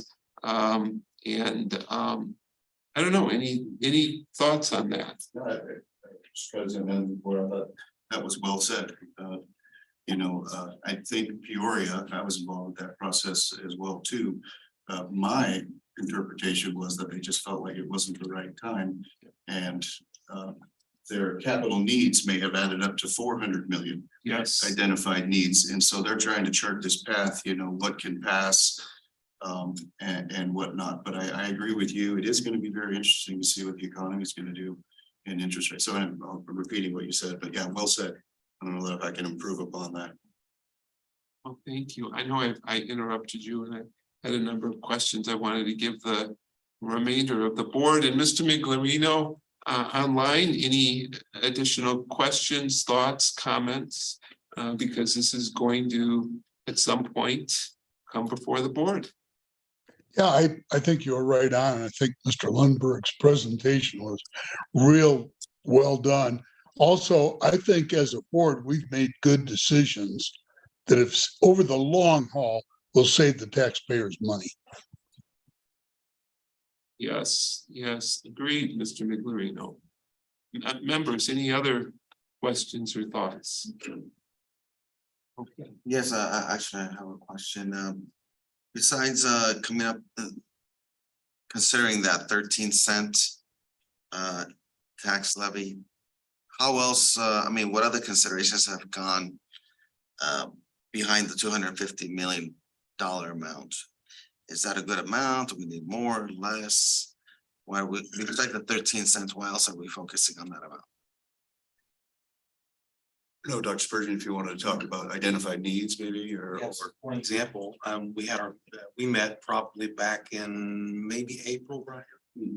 With Dr. Pingrelli and Mr. Straka, and really kind of hammered this out of what it might look like, because we were first talking about using some of our current capital funding or other funding sources to pay these bonds down. So we start thinking, what other ways are available for us to be able to do this?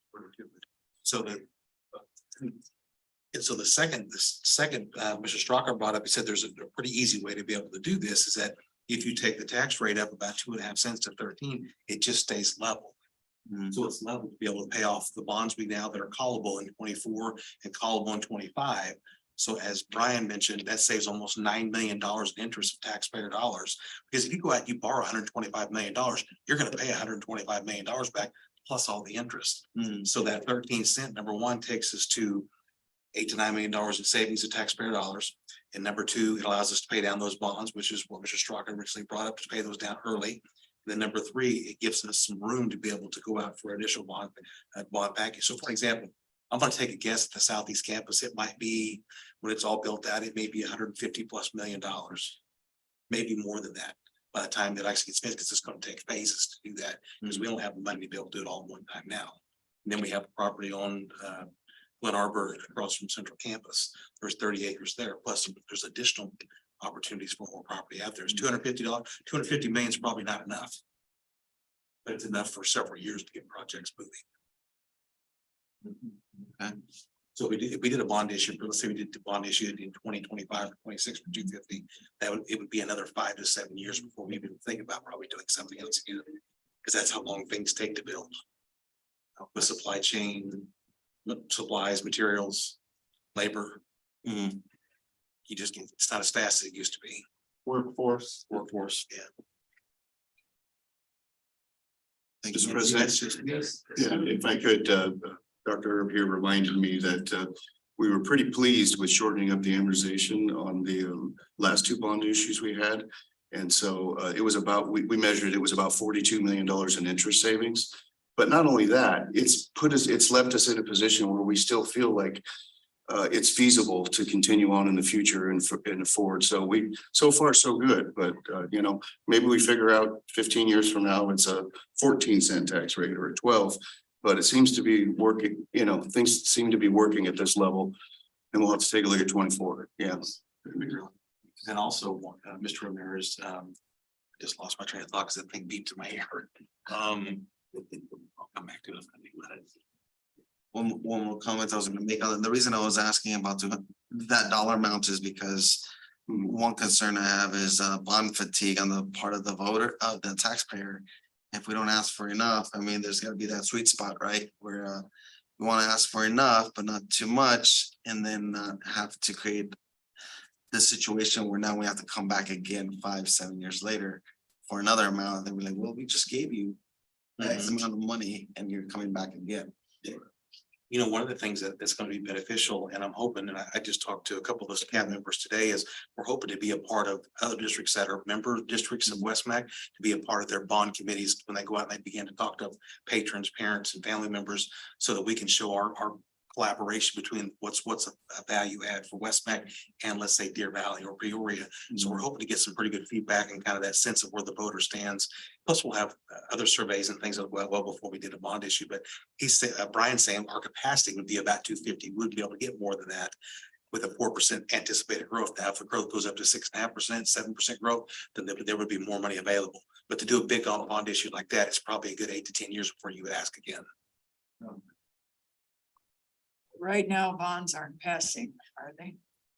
Mr. President, members of the board, that we are still over 50% of them passing, but we used to be up in the 9 out of 10 or 90% of the bond elections passed, but it's still very favorable on average. But yes, it's been less so in certain districts. Other districts have seen continued. Knocking on doors. It's much easier to pass a CTE bond. Yes, it is. Historically, it is much easier to pass ours than others. Seems like Mr. Cook is gonna have to ramp up the social media and the videos and all that to help us push it. Well, yeah, we got it. And there's a component there that, you have to be careful with, promoting a bond with resources through the district. That's why we have PACs that help to do that.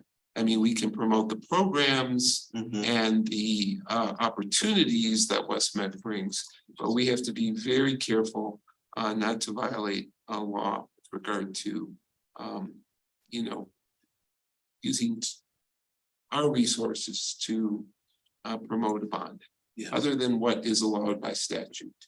Mhm. So, Dr. Pingerelli. yes. The other thing I'll mention, Mr. Ramirez, is that, when we move forward for additional bond, we'll have a complete plan. So whoever we're speaking to would be able to see what that money is going to be used for. Now, some things have to remain general because you can't assume cost when it's going to be 2 or 3 years out. But in general speaking, we'll have a plan for if it's 200 million, 225, 250, whatever it might be.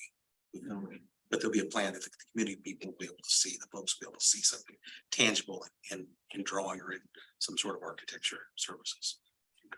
I have a question. Last bond that we had in 2019, I believe it was. What did we accomplish with that bond? I don't think it was Here, but I died. 19. 16, and then we sold them over a period of time, 18, 19. Yeah. I'm sorry, I didn't hear the The question. last bond. What did we accomplish with the last bond? So the current bond that we're in right now, so unfortunately, it's been very little within the last couple of years, but this fiscal year, I've been working very hard with Dr. Spurgeon, the campus administrators, with the director of IT, George, and Matt Heath, the director of facilities, to start getting those projects up and going so that we can start spending and renovating our Northeast campus for our EV, those types of things, and the vet clinic. And so going back to the pamphlet, and the bond question to make sure that we are spending based on what we told the voters we needed the funds for. So Ms. Boosum, the $51 million we have in bonds now, the projects that you see on paper will definitely take all of that. Yes. It'll be gone. Couple of years, 2.5 years. Let's wrap this one and move on. Thank you, Mr. Thank you very much. Very, very good. Thank you. So, moving on, item 8. Which is information on workforce development and economic growth. And that's Mr. Reese. Thank you. Welcome.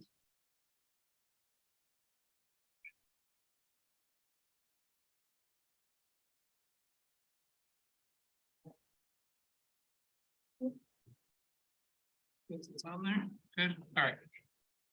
Dr. Pingerelli, Dr. Spurgeon, members of the governing board, thank you guys for letting me speak today. My name is Ryan Reese. I am the Senior Vice President of Business Development at Arizona Commerce Authority. West-MEC is definitely a great educational partner of ours, and really appreciate you guys letting me speak today. I like to start out always by talking about what our mission is. Attract, expand, and create is really what's focus of Arizona Commerce Authority. Attract businesses to the great state of Arizona, expand existing Arizona businesses, and create additional Arizona businesses. And you asked why this is relevant to you is workforce, right? Now more than ever, what makes Arizona stand out as a premier destination for high level industry to come to the state of Arizona is workforce, and the work that you guys do here at West-MEC is insurmountable to some of the industries that you see here on the screen that we are very focused in. A lot of the alignment that there's a lot of alignment between our focus industries and the industries that your programs focus on for future industry. I was just out in the lobby and reading, preparing the mission, preparing today's students for tomorrow's careers. Right. And that definitely resonated with exactly what we do. And today I'm going to talk over some recent projects closed at a high level, as well as our pipeline, because that really does indicate the type of workforce that's going to very much so be necessary for Arizona in the near term and in the long-term future as well. As you guys can see, Arizona's really put our hat in the ring for having outstanding growth over the past 10 years or so. We've had a record for #1 performance for economic growth.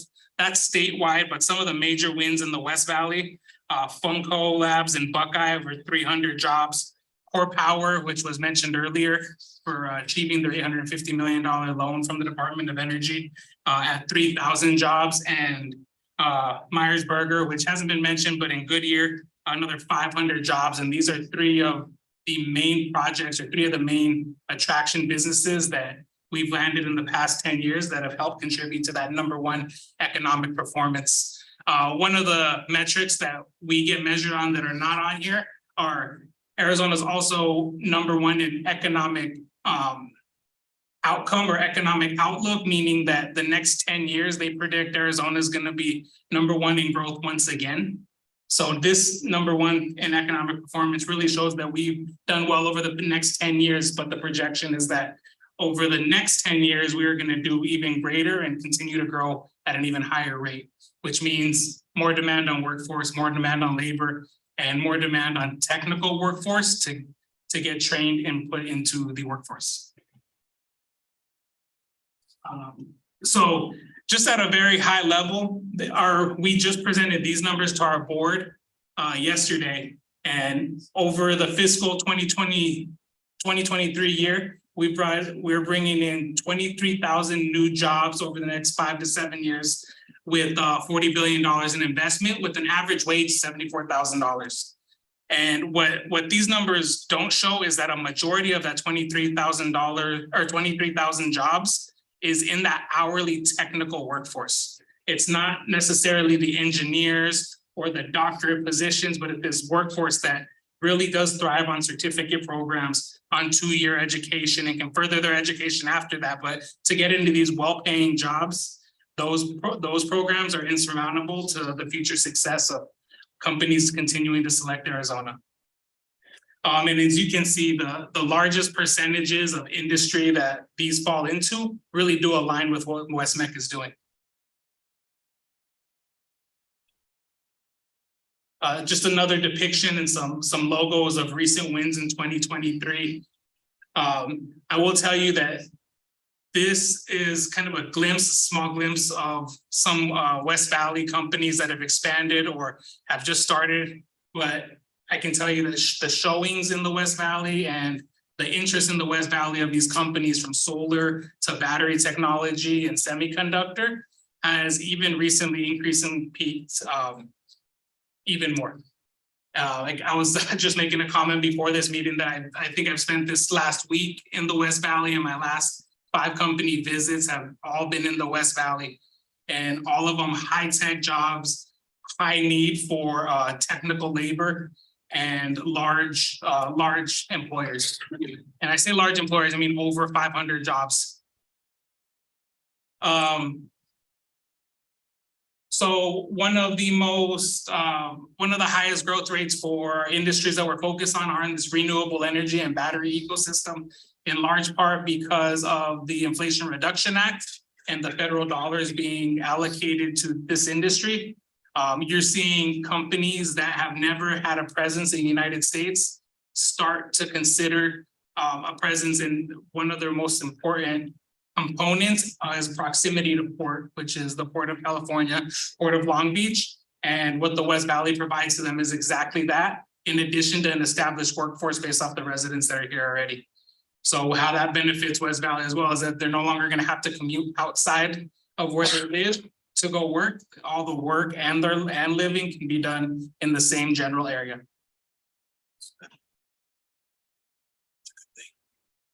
So pipeline, this pipeline is projects that have not closed yet, but we're actively working. And again, this is really a leading indicator of what tomorrow's need is going to look like. Again, this number was just presented yesterday at a total project or company of 381. But as of today, there's 400 active projects in the Arizona Commerce Authority pipeline. All of them in our targeted industries. Just so for everybody's edification, we don't focus really on retail or like fast food or any of those type of industries. They're all highly technical industry. So anything we're referencing here really does focus on those targeted industries that I referenced at the beginning, and a lot of those industries that West-MEC is focusing on as well. So big portion of this, you can see the job number in there. at 155,000. I will tell you that we have a success rate as of right now, around 30% closing projects.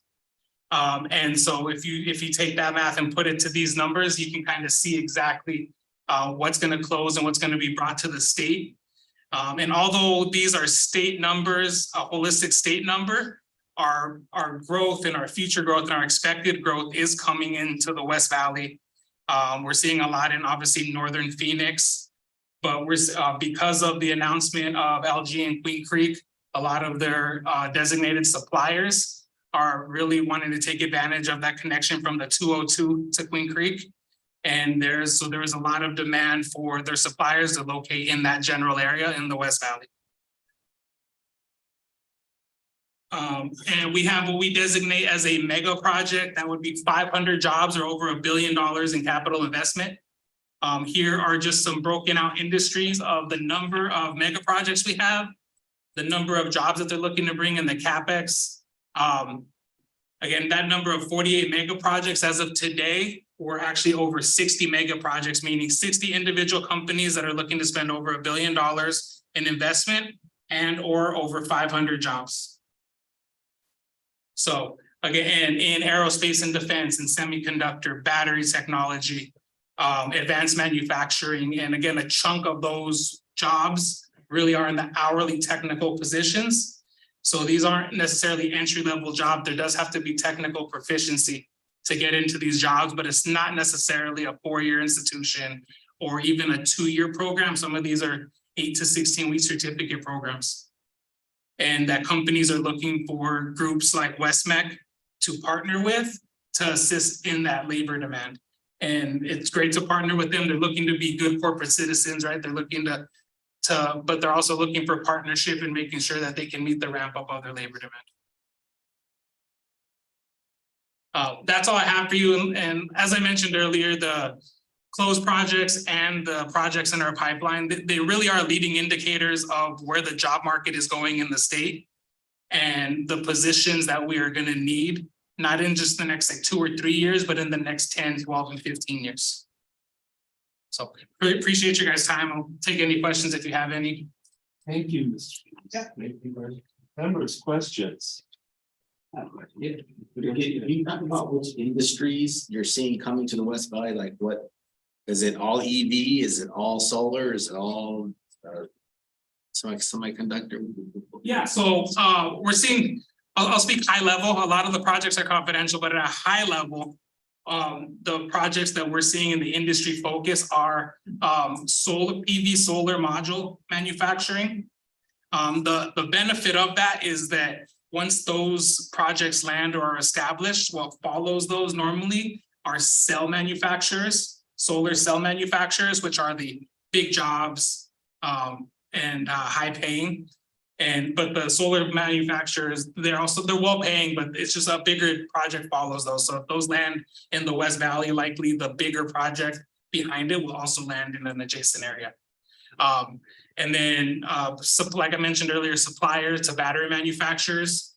What these look like is these really aren't like your father's chemical companies or your father's manufacturers. These are chemical companies and manufacturers with ESG goals that look to be carbon neutral as soon as our utility companies can make that arrangement, right? And so they have very aggressive green goals, and a lot of them serve companies like Core Power, companies like LG Energy Solution. And because of that, they're looking to match their same ESG goals. And so these are companies, again, well-paying jobs that you don't necessarily need a 4-year degree to work at, but they do need to be proficient in some way, shape, or form. And so in the West Valley, those are two of the major kind of gets that we're seeing right now. So, that's it.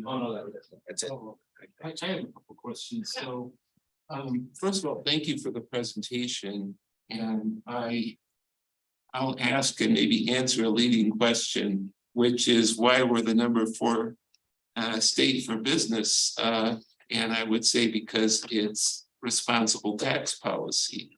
But anyway, that's my answer to that.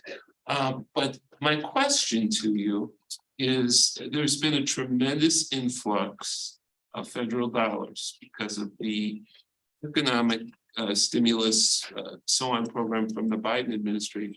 So these companies that are coming in for new battery technologies, are they established or are they startup?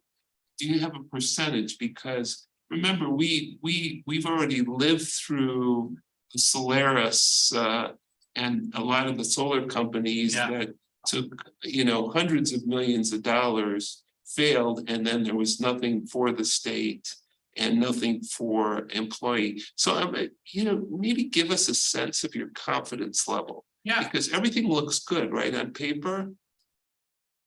So your first question, yes, our tax environment being very favorable to companies, that's definitely helpful. But there's also a combination of available workforce, just cost of doing business, and a growing populations, meaning across the board, unemployment is very low.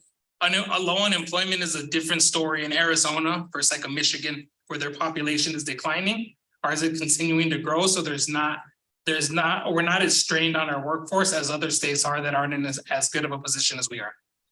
Right, and with these other, so to your other question, with companies that are they well established? Are they billion-dollar startups? Right, so it's a little bit of both. The answer is a little bit of both.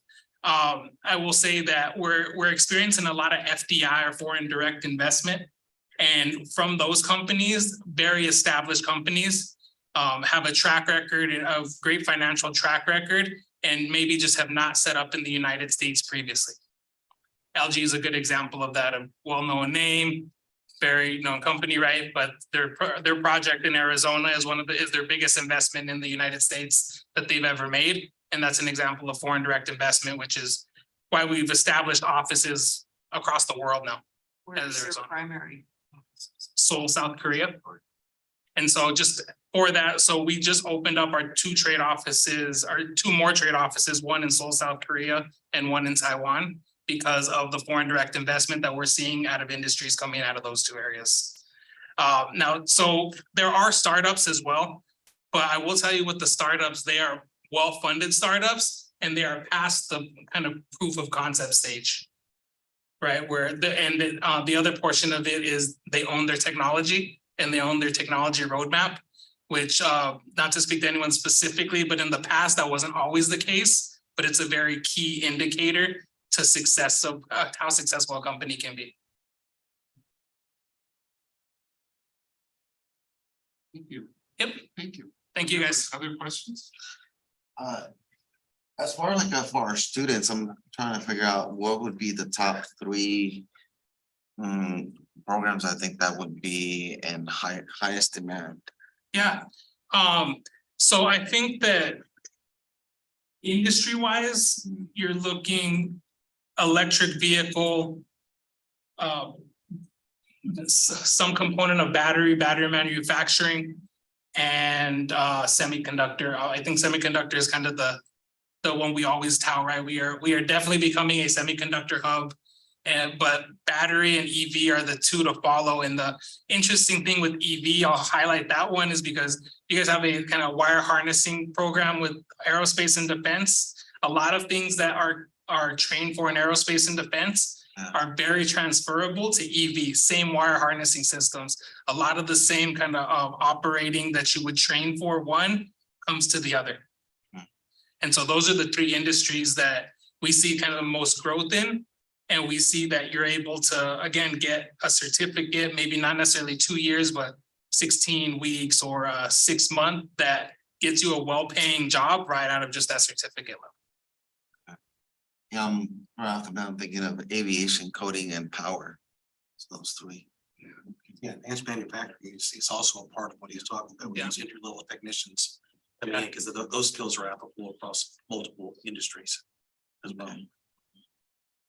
So I have one thing, Chairman. Yes. So describe when you're speaking with companies, what are they asking for in our workforce? When you're talking about the value proposition of Arizona, what role would a C10 play?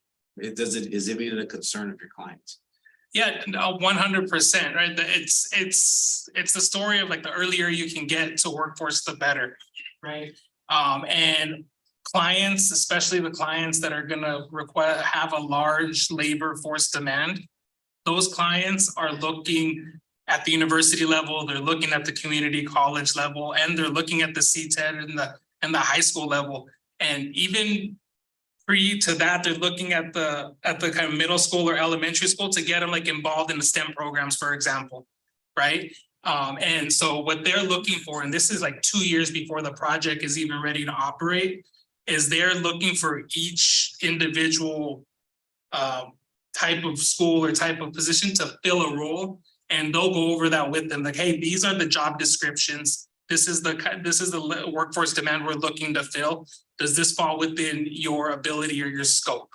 And I'll give you guys an example. When we bring out a company, a mega project company, we'll bring a room full of 30 Arizona partners, right? Some of them workforce related, some of our power utility partners, and our workforce partners will go all the way across from Arizona at Work, all the way through CTED, all the way through West-MEC.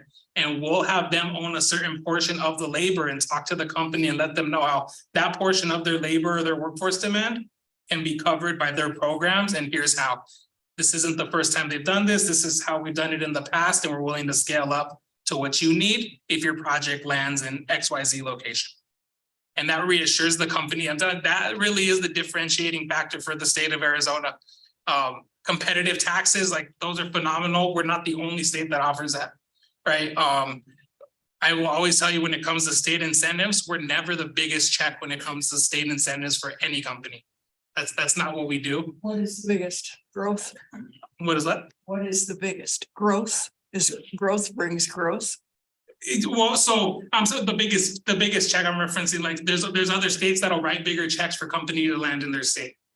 Right, but what we do bring is we bring that combination, and workforce is really leading that pack. It's our continued growing population, our population age, our workforce age, the number of people that we have, and then and they're not just entry level workforce, they're trained workforce, they're technical workforce, our workforce that's exiting the military and that are technically proficient, that are able to fill these positions. Yes. One of the things, Mr. Ramirez, that we've done, and kudos to Mr. Garcia and Ryan. When I first got here, we asked them to be a part of their pitch team. So we now have a West-MEC team that's a part of working with new companies, prospective companies coming in.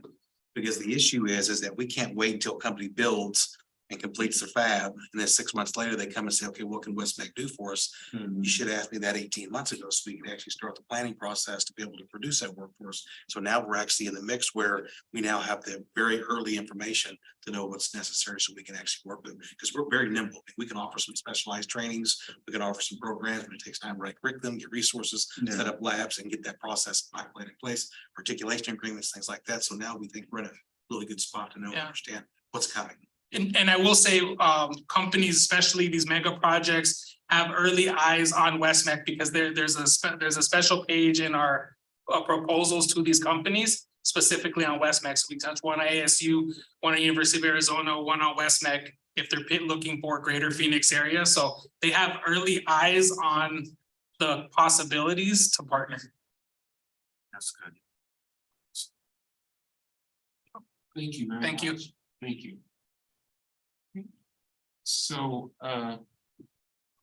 moving on, item 8C, information on enterprise fleet.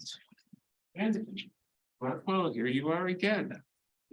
Very popular. This time I have a partner with me though, and this will be the last time I'm up here this evening, so.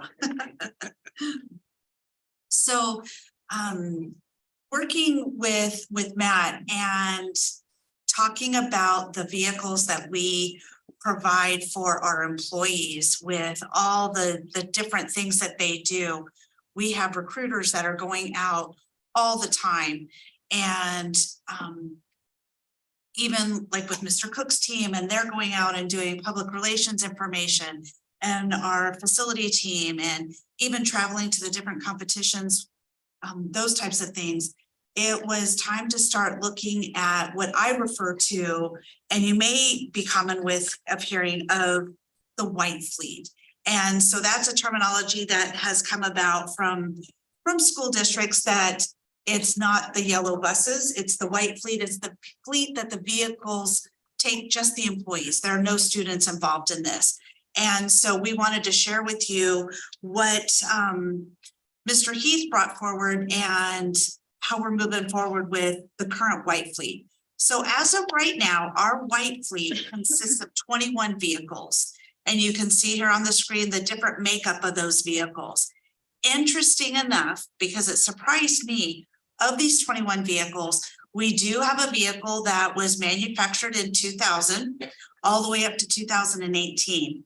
And we also have vehicles of this 21 that have mileage as low as 24,000 miles. And I remember saying, and then as high as 232,000. I remember thinking, okay, wait a second, 24,000 miles. I mean, no offense, but I typically will drive that in just about 12 months. But the issue has been because the vehicles are old enough that, you know, vehicles don't last forever, that kind of thing, I guess is what I'm kind of getting to. So started looking at what it would take to refresh the vehicles that our employees are able to drive. And after looking around and talking to a couple different providers, really had some good input and feedback and low sales pressure from Enterprise and their lease management group. So what I like about this process is you have the option to purchase or to lease the vehicles, and I'll get into that too. But they also did this great illustration of where our current vehicles are sitting at and the illustration of a stoplight. So right now we have 5 vehicles that are in like 911. You need to really consider doing something with these vehicles. And it's for various reasons, you know, tire pressure management system. Well, we don't have a transportation department, so we don't have the luxury of sending that over and getting maintained. We would need to outsource that to a different auto house, a different place to have that work done. And even the standard equipment that we have in those vehicles, it's very outdated. I know, you know, like our phones now, right? If you have an old enough phone, you won't be able to update or even download a particular app that everybody else has just because technology has gotten away from us. 10 of our vehicles are in the yellow, so a 9-1 instead of a 911. And then 6 of them are in the 9 phase. So we thought this was a great illustration to kind of tell you why we know that this is a good investment moving forward for West-MEC. So this is what we look at what we're going to be doing. We're going to do a phase in 3 years. So instead of ripping the Band-Aid off and replacing all 21 vehicles, we're going to phase things out. And we're doing it based on the assessment of the age, the mileage, and what's being used. Because just because that one vehicle with 23,000 miles or the 232,000 miles, maybe the 24,000 goes first because of the age of it, whereas the one with the higher mileage isn't being used as much. So the first year we're going to rotate out 6 trucks, as you can imagine, with our power sports, with our auto, with our facilities department. Trucks get used a lot with West-MEC, with our welding, all kinds of different things. And year 2, we're going to rotate out 4 vans. So I don't know how many people refer to this, but you may have noticed the vehicles that we have parked on the side of the building, the north side, and 2 of them are wrapped. I refer to them as the pumpkins. So for the vans, we're going to rotate out 3 of the SUVs, and we have the small SUVs closer to a little bit of a crossover, and then 3 more trucks. And you can see the sedans and van and truck. The vans are very useful for us as the SUVs because the equipment, you know, it's not just a briefcase or just a laptop. So we do need to have stuff that has more capacity. So here's what we are going to be doing starting in fiscal year 24. We're going to replace our 6 trucks that we currently have with 6 full-size trucks. And the average cost, because of the deal that Enterprise can get, is going to be an average cost of $55,000. And it's going to be a purchase and not a lease. So we're going to pay for these vehicles outright. But here is the other good news is Enterprise has a maintenance protocol that they track on their side and communicate with us, and we'll be able to see online what our vehicles are doing, how many miles they're going through. And part of the agreement is it's a roadside service. So we're paying a separate vendor right now for the current vehicles we have. We'll be able to get rid of that because it's part of the agreement we're doing with Enterprise. They cover all major and minor repairs. The other thing that I really like is within just this area, there are 39 or 36. There are 26 within 5 miles of this. Thank you. Building. Yes. Facilities, service facilities that we can go to for oil changes, tires, windshield wipers. And within this, we have battery replacement and a set of tires to be replaced within the 5 years that we're going to have the vehicles. The best part too is even though this is only 6 vehicles the first year, they're going to cover our remaining fleet. So we get to use this advantage with the fleet that we haven't rotated out yet. And it will continue as we keep rotating out in year 2 and year 3. So I spoke a little too soon. So here's just a great visual of how close we can pick. And it's just right here. So we're not limited to just these 26. It's a visual for you to see how many options we currently have. And with the staff we have right now, you can imagine no one has the ability or the time to go and run, 6 vehicles at one particular location to go get the oil changed all the time or get tires repaired or things like that. So this is going to be a great benefit for us because of this location as well too. And so I thought I had like a finish or something, but I guess I knew I'd be standing up here for a while or something, maybe, I don't know. So I apologize about that part, but so we just wanted to share with you what we're going to be doing because this is going to be an added benefit to the greatest asset of the district, which is the employees, to ensure that they have safe vehicles to get them to all the different areas that they need. Is the roadside service included in the price of the truck? So it's part of the contract that we're going to have with Enterprise. So we're purchasing the vehicles outright, and then it's an additional $1,800 for us to have the roadside, the major and minor repairs. 1,800 on top of the 55. Yes. Over the life of the truck, it's covered.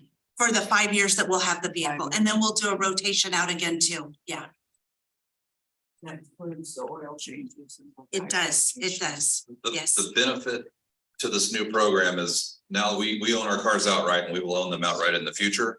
Right now, if we have a transmission that goes out in one of our vehicles, we're paying $3,000-4,000 to have that replaced. Whether with the Enterprise program, whether it's a windshield wiper or a transmission, we pay the same price. It's a fixed price no matter what the repair is.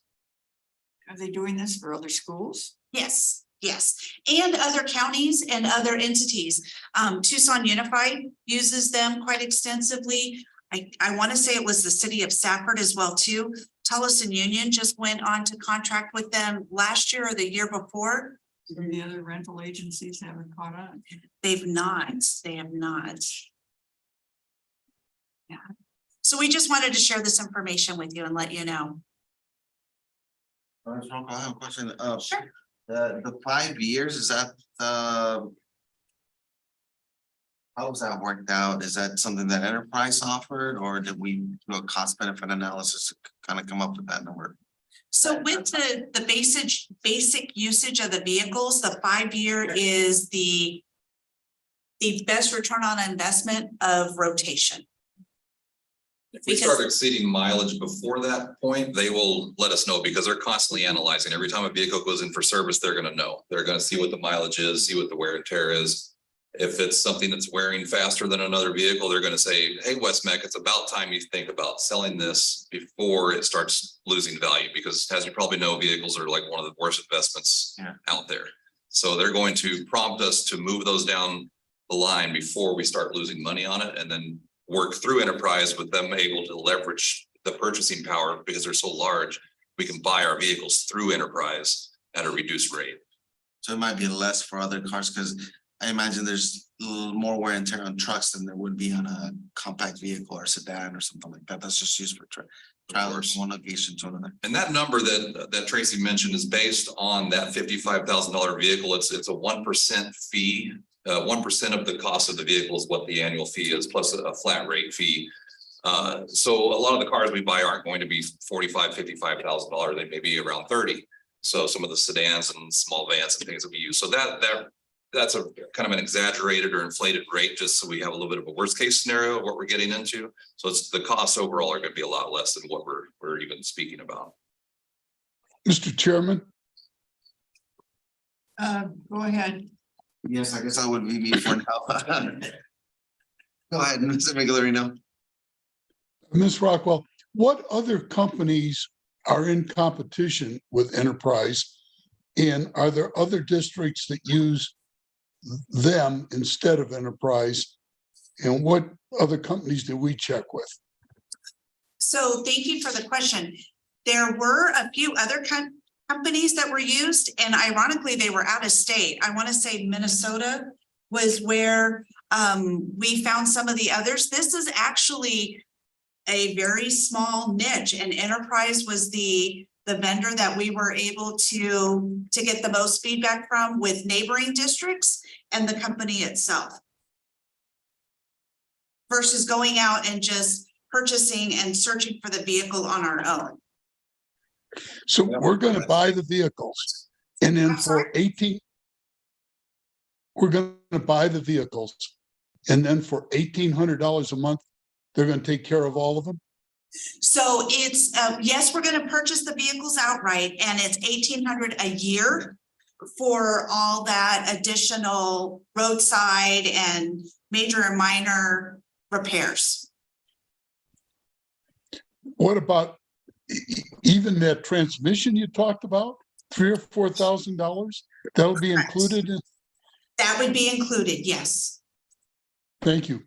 And they also guaranteed that we would never be without a vehicle. So if there was a major like that, and let's say it's within the first year, they will get us something in the interim. Right, so, yes, go ahead. So is that $1,800 a year for the whole fleet or for each vehicle? For each vehicle.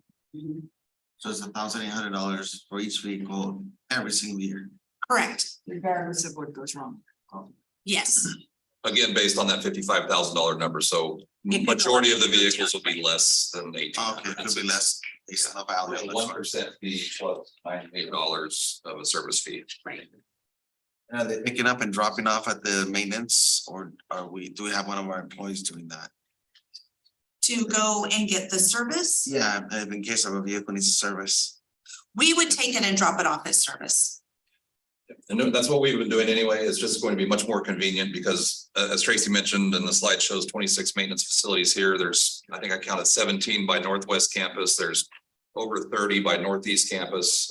There's far less in Buckeye, but there's at least a dozen down there. So it allows us a lot more flexibility with dropping vehicles off because we've had one source that can only take 1 or 2 vehicles at a time. It's been really cumbersome to get service done. So this will alleviate some of those issues as well. Right down on the road, do they do roadside service? 24/7, they do. Yes. Yes, Do you foresee us needing any more than 21 vehicles? yes and no. I think it's yes, as the district grows with the program.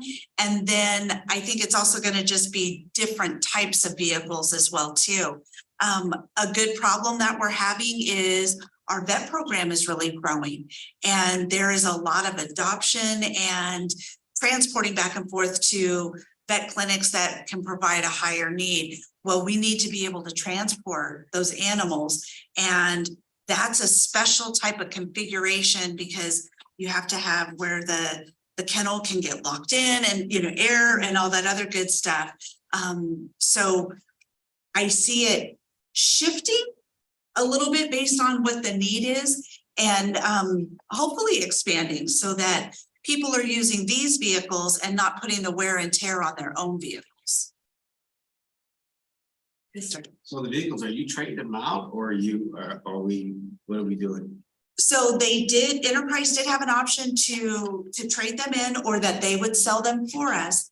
But in the experience that Mr. Heath has had working with state surplus and the money that we would be able to keep instead of sharing that with Enterprise, we are going to sell the vehicles on state surplus ourselves. And we're in a positive moment right now where used vehicles are at a premium again, so. Yeah, if you look at our fleet equity as a whole, we have about $200,000 worth of fleet equity in the district. Would you keep paying those vehicles for training purposes or like for your security team? Well, we have done that in the past as some of the trucks have kind of aged out and become more maintenance problems than they're worth. We've sent them over to Auto Tech and Auto Collision, and they've used those for training aids. But the fleet that's on the road now has some value to it, so I think we're better off putting it up to auction and letting them go because the market's really hot right now for used vehicles. And with the benefit of the word of mouth on West-MEC, we keep getting donated vehicles to go to those programs too. So that's been a good blessing as well. Do you guys take motorcycles? That's a good question. I don't know. Yeah. Say no, everything is yes. I can imagine, maybe, I don't know if you consider part of power sports. Okay. Yeah. All right. Sports in the Northwest. Yeah. I'm stuck on side by side, sorry. Like those two. Yeah.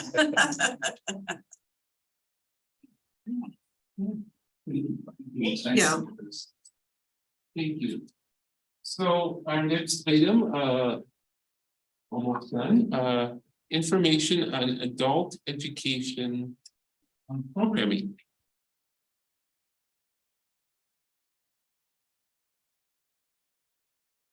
Thank you, Dr. Pingerelli, Thank Dr. you. Spurgeon, board members. Thank you for the opportunity to speak to you tonight about our adult education programs.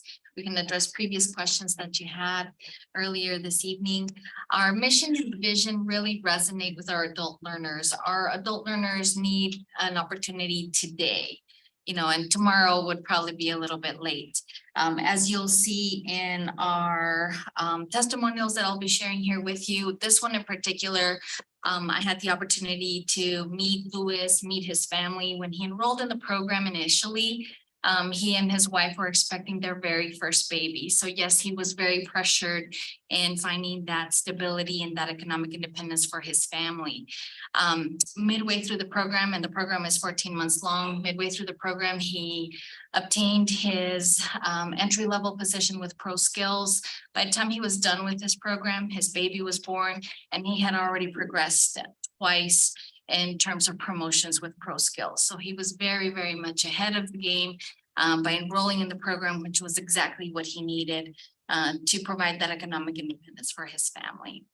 So the next one, many of our students come in with a vision, I want to be a welder, or I want to be this specifically, but our teachers really take them to the next level and really open their minds and open their opportunities to go beyond, above and beyond of what they're even thinking about.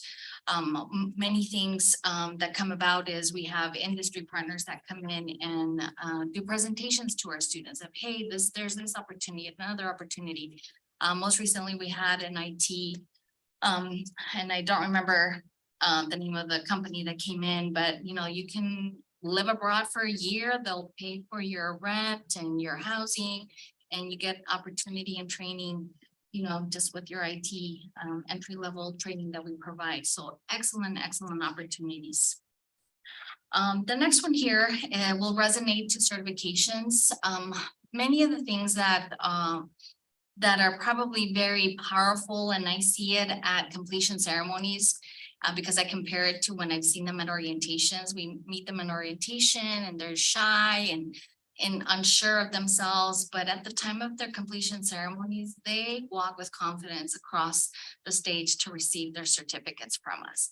And that is vital. And this testimonial here, which is anonymous, is, the preparation the students get to receive the certification. This one is in particular is for an IT program. And as Mr. Welch shared earlier, it is a very, very challenging program with the certifications that they have to attain. So the dedication that our instructors have with our students, taking the time to ensure that they're learning the material, that they're comfortable with it, and that they're confident. Confidence goes a long way. It takes them to applying for a job that they would have probably feared just submitting an application with our employment specialist, helping them with interviewing skills, just takes them to the next level.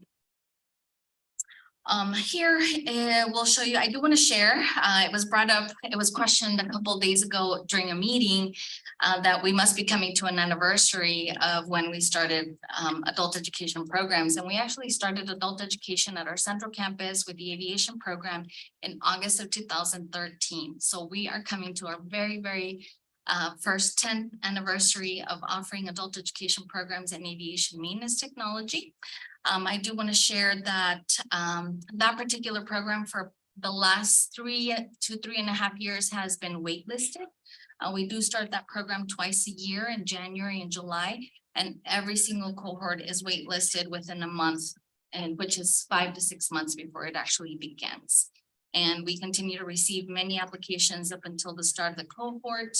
And those that didn't make it get first dibs into the next cohort, and the wait list begins again. So it's an awesome program. Tomorrow we are celebrating our June completers. If you would like to join us, it is at the Start Building at 6 p.m. It is a wonderful opportunity to celebrate these adult learners. If you're able to join us, that would be fantastic. So that will be our 43rd completion ceremony. So in the past 10 years. What you see here is additional programs that we've offered, what we've enrolled over the past 3 years. Consistently, aviation along with welding and precision manufacturing has been waitlisted. Not to the level of aviation, but definitely into a wait list. Once we fill our seats, we continue to take applications in case anybody cancels or doesn't show up. We can still take students beyond that. We have upcoming start dates here for welding technology at our central campus. The program that will start on July 17th is waitlisted. There's probably at least 5 to 10 students that are on that wait list, and we continue to receive more applications for that. At our Northeast campus, I do want to share that we were able to launch the afternoon cohort for the HVAC, and it's going very well. The students are, half of the students are already placed in the field with entry level, which is phenomenal. We have great teachers at that campus teaching HVAC.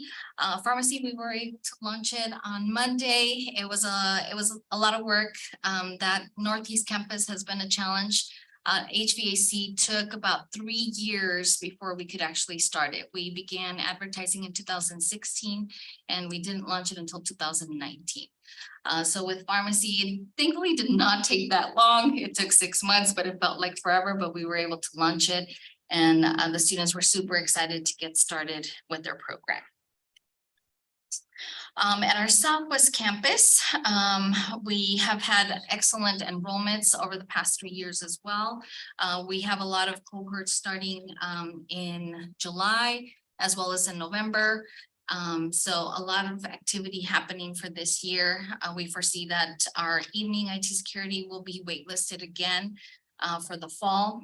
We are excited to launch dental assisting. It's our very first brand new program, and it will launch at the Southwest campus. We have a July 17th goal to begin that cohort. Our instructor that we just recently hired will begin tomorrow, so she'll begin preparations for that. Welding and the evening has been consistently waitlisted. This year was a little bit slow. It could have been that we started before high schoolers actually completed their program, which interfered with their enrollments. So highlights here, we were able to launch the IT security afternoon cohort. That one was launched in August. We launched the afternoon HVAC cohort as well just this April. We look forward to launching dental assisting at the Southwest campus. And pharmacy technician, we are looking to prepare for a second cohort at the Southwest campus, hopefully early in the morning, so we can catch a different demographic for that. We are looking forward to receiving notice for our Northwest campus accreditation. The Council on Occupational Education Commission, which is COE, our accreditor for post-secondary programs, met this last week. So we're anxiously waiting on the results of the review of our request to begin offering post-secondary programs at our Northwest campus. We are projecting to start dental assisting as well as IT security at that location. And we've received lots of support from City of Surprise, as CJ presented earlier. We're super ecstatic for that financial opportunity for students to start dental assisting. And in December, that's when COE, a group of members will come and they'll visit, they'll come and believe, because that's what happens when you come to West-MEC, you come, you see, and you believe. So they'll come, they'll visit our campus, meet with administration, check our processes, meet with students, meet with the teachers, and ensure that we're ready to have a successful campus. And some successes, these are really huge successes because much of this we don't have a whole lot of control. So our accreditation establishes benchmarks for us every single year. We have to complete 60% of the students that actually enroll. And of those 60%, we have to place, we don't place, but we help them achieve employment in the industry at least at 70%. And for licensure, which only applies to the aviation maintenance technology program, it's at 70% of a goal. We have, thankfully, for this past year, for our 2022 annual report, we exceeded every single one of those benchmarks, which is great because it's very stressful when you don't, but it means that our students are completing their program successfully. They're obtaining employment in the field, which aligns music to my ears. Our workforce presentation that we had just a few minutes ago, it's means our students have employment and there's definitely opportunity for them. Our Northeast campus has been consistently 100% completion and 100% placement, which I can only hope to continue to receive that as we progress.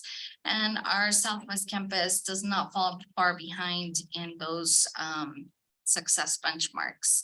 Overall, as an institution, we're at 77% completion, 78% placement, and 100% licensure. So overall, as an institution, we're doing very well. So other successes, just to re-highlight our waitlisted programs: aviation, IT security, HVAC, precision, and welding technology. Our brand new program, dental assisting, that we look forward to launching this summer at the Southwest campus, and then in the fall at the Northwest campus. And I do want to do a big shout out to the phenomenal adult education staff and instructors that we have. Lots of dedication. It comes dear and close to our hearts. Challenges, prior to our recent pay ranges, it was finding qualified instructors. The challenge had been the pay.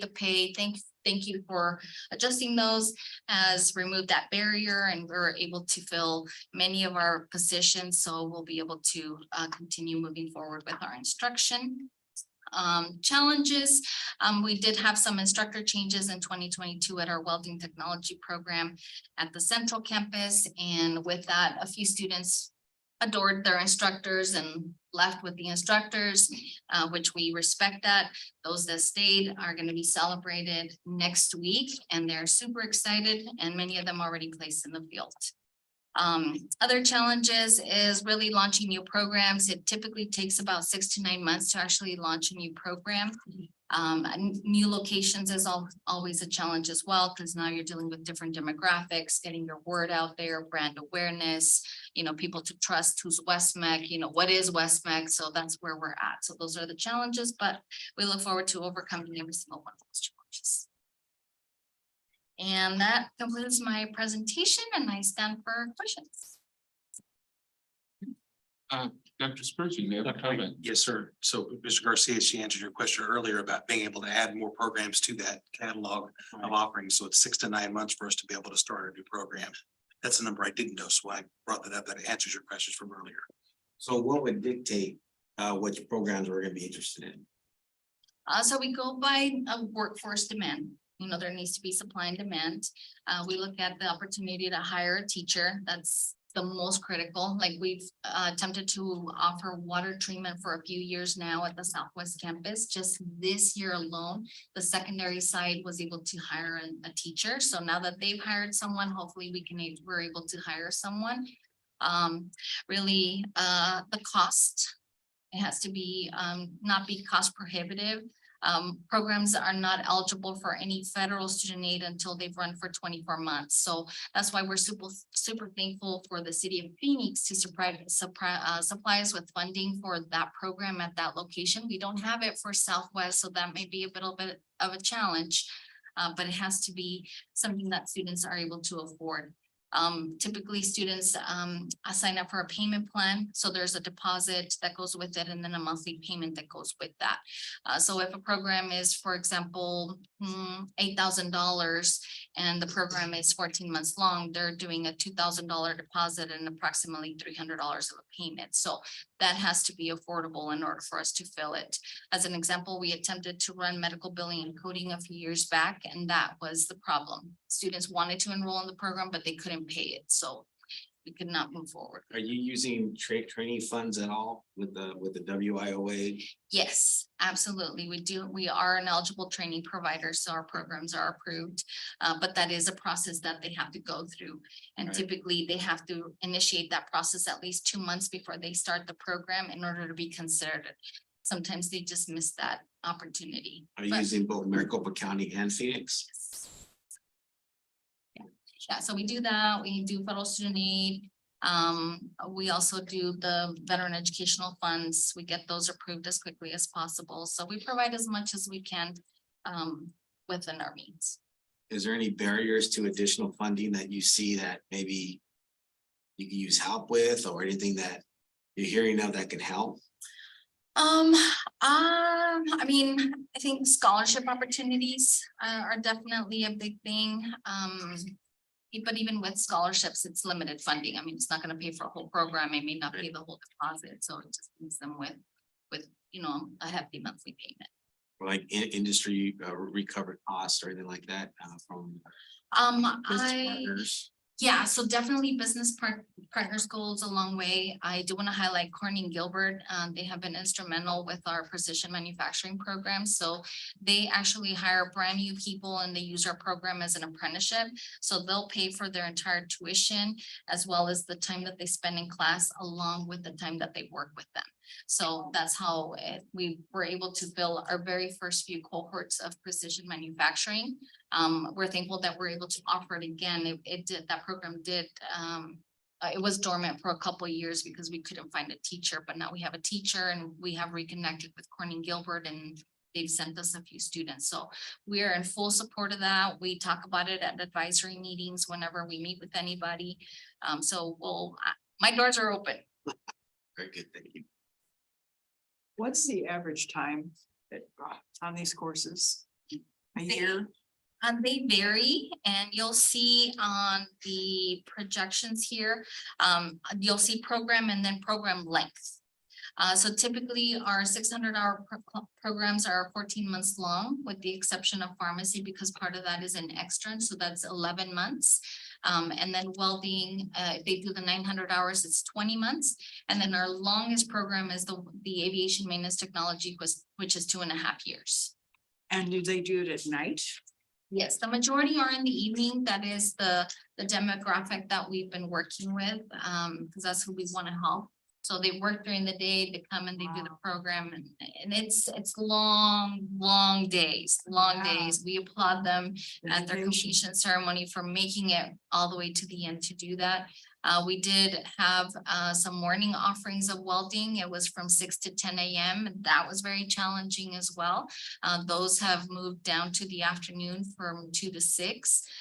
The Southwest campus, we have 7:30 to 10:30 for the current cohort, but it will be moving to the afternoon next year when secondary goes to the morning, we'll get the afternoon. Lots of commitment, lots of dedication from the students, but they know that the skills and the training and the education that we provide will get them work today. But that internship sounds great, I mean, for that company to pay for it. Yes, absolutely. I mean, I really don't know why more industries. Yeah, it don't does. do it, really. It seems like they need welders. They could do the same thing. Yes, absolutely, with every single program. Yeah. With every single program, because everybody's like knocking at our doors, hey, when are your computers gonna be done? When can we have them? You know, so, I mean, thankfully, many of our programs are waitlisted and they may not be able to get there. However, we would be very, very open to customized trainings, to provide them immediate. Is there any way that you, when you talk to employers or maybe through the advisory board, somehow that could be part of your selling? I do share it. Do you? Yeah, it is definite. When they're open to that conversation, I do share that opportunity that we have with Corning Gilbert. We've had meetings with Parker and Sons. We put it out there, but you know, they didn't bite. So we'll see. Maybe they'll figure it out at some point. Oh, they want the people. Yeah, absolutely. You get first dibs. I mean, our current teacher works for Corning Gilbert, so he's getting the best employees to go and apply for them. So it's, I mean, there's no loss. Yeah. Any questions? Question, what happens in the situation when we lose an instructor? Is there a certain amount of time in which we're required to fill that position? And if we don't, do we reimburse or not? Oh, yeah, we've been there, we've done that, and it's been very stressful. And we look to replace that instructor immediately. So we would look into a sub. Thankfully, we have an excellent relationship with our secondary instructors that they've stepped in, filled in for, you know, the length that we need them or for as long as they can. And continue the program. So no, we do not pause programs. If we pause programs, it would be detrimental. Yeah. Are we required to fill that position within a certain, or find a sub within a certain amount of time? Yes, yes, definitely as quickly as possible. We've had to do some delays because we've not had a teacher. I'd have to say that the longest delay with that one was a week. And to me, that was extremely long. I mean, they were calling every single day of, hey, do we have class tomorrow? Do we have class tomorrow? And, you know, where are we? And that's a lot of uncertainty that we don't need our students to have at all. So we do have some pipelines and some programs to have backup substitutes that they can quickly fill in and continue to move it forward until we can get a qualified teacher in place. Okay, thanks. Thank you. Excellent. Great, thank you. Have a wonderful evening. Thank you. Last up on the agenda is sure. We would discuss first reads on several policies. Okay, Dr. Pingarelli, Dr. Spurgeon, members of the board, there's 3 policies tonight. I'm going to go through them each individually. I don't have a slide for them. I'm not sure how exciting it'll be, but it'll. Oh, it'll be wonderful. First one I want to cover is the telephone services. And let me give you a little history. Previously, back in March, one of the board members asked for a question about our hourly employees and do we have a policy for making sure that if we have cell phones for hourly employees, that if they have to work on weekends or we call them on overtime, how do we pay them? I believe you received the writings from the attorney saying it's not illegal to have employees have a cell phone, but if they are an hourly employee, you need to follow these additional 4 guidelines. So in the policies you see tonight under the cell phones, we've added those 4 comments to the telephone service policy that we have to keep detailed records. Communication with a non-exempt employee is necessary. We have talked to a supervisor during off-duty hours. They should reply to phone messages and emails. And unless required by the supervisor, the employee should not spend time monitoring cell phones. Out of the 62 or 72 employees, we have 12 that are hourly. So it's not illegal. The question was stated that it was illegal, that we shouldn't be cell phones, and do we have a policy? These are the 4 clarifications that the attorneys provided us. So those are the 4 items that are in on page 1 there of overtime guidelines. We did not have them previously. Okay. So that, any questions about telephone services? You have any in the next 2 or 3 weeks, let me know. And then with Kathy coming in, Mrs. Mays, I'll pass on any of the comments that if any of you have.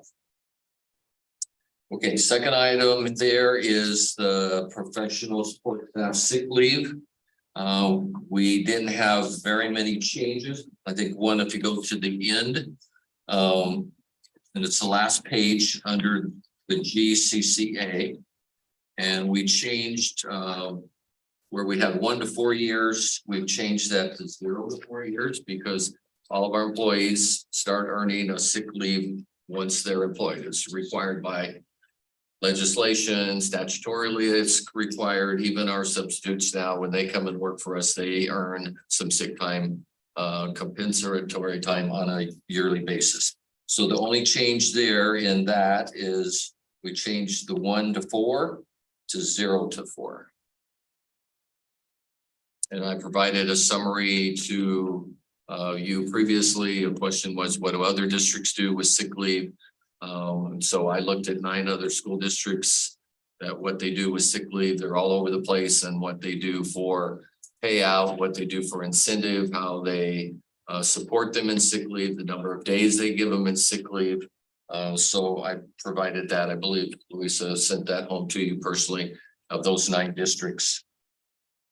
So with that, that's the only change we made on the vacation or on the sick leave. The only comment that was made last time when we did review it, I believe it was in April, is that we accumulate the sick leave, the 55 days. There was a comment, well, should we go to 60 or 70 days so that we have employees accumulate enough days in case they have to go on FMLA, which is a 12-week process, and that would be 60 days. There was a comment made, but in here we didn't change it since we're doing another reading tonight on the sick time. What should an employee have in their bucket to be able to make sure they meet the needs of something traumatic or medically happened and they had to request FMLA. So that's a 12-week, they have to be here a year before they qualify for any FMLA, and then that was the one recommendation that was made. Yes. Yes. Regarding the, not the FMLA, but the amount of time. Not the total amount of time that an employee could accumulate. Right. We have in the what was sent home, we have 180 days in ours. So if an employee comes to work, they can accumulate 180 days. They can't go over the 180. Each district is a little bit different, right? Some are unlimited, but we in our policy here do not let them go below 55. Okay. The last one or the third one in there was vacation and holiday. It's on GCD in your handout. We've changed and clarified a little bit just to make it more clear that when a 12-month employee is hired, they start accumulating vacation time the first month of employment. There's a little bit of discussion. Do they start accumulating right away with their FTE? I looked at other districts, and other districts had the same as us, 1 to 4. But we're clarifying ours. And so we wanted to make sure that when they start working here, they start accumulating 12 months vacation time. And then in the first box, it was 0. It was 1 to 4. They get 2 weeks, 10 days. 5 to 9, it's 15 days, and 10 plus is 20 days. That's pretty standard with all of the information I found from other districts. Okay, so there's a clarification there on 0 to 4, or 1 to 4, we made it 0, we made it 1.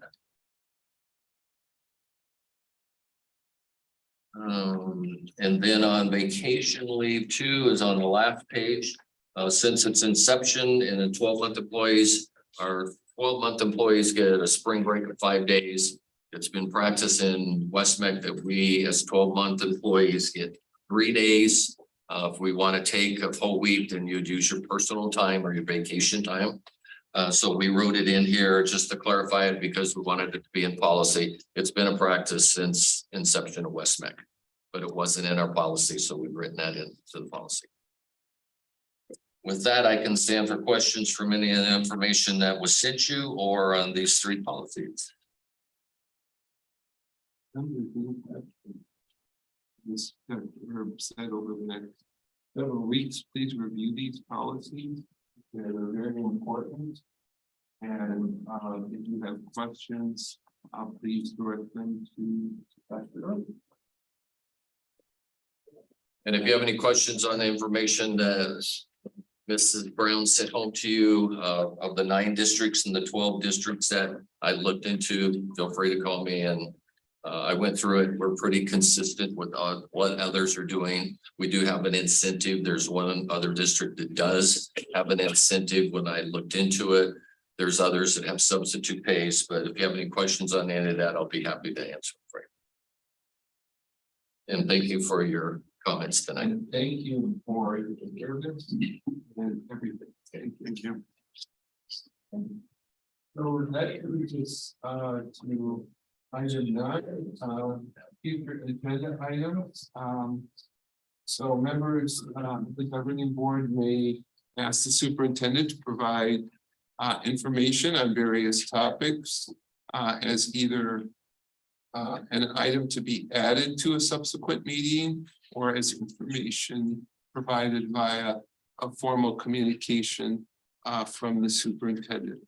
And I know we did ask, I'll start off for the information with regard to during the presentation regarding enrollment and how many to various programs. So that's something that we do want, and that should be just an informational report. Okay. Members, any other items this evening? Mr. Chairman, not an item, just a question. Do I know we're going into executive session. Do I just stay on this Zoom or do I have to phone in on a phone number? And I may need you to have you send that to me. So, Mr. Miglorino, you're going to mute your microphone on your Zoom call and you're going to stay on your Zoom call, but you're going to make, they're going to call you from the conference room on your cell phone. I gave them your cell phone number. So they will be calling you. All right, but there won't be any video. It'll just be on my cell. Correct. Thank you. Thank you. Okay, so that leads us to executive session. And this is to consider and take possible action to call for an executive session pursuant to ARS 38-431.03, section A1, for the purpose of the superintendent's year-end evaluation and achievement of 2022-23 goals. I will need a motion to go into executive session. I motion that we go into executive session. And Ms. Bosom will second it. All those in favor indicate by saying aye. Aye. Aye. Okay. And Mr. Miglorino, I assume you're an aye. Okay, thank you. And let us take a 10-minute, is that good? 10-minute little break here before we convene an executive session. And we can go from there.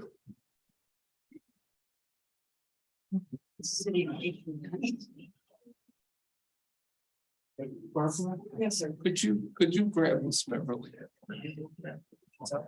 Yes.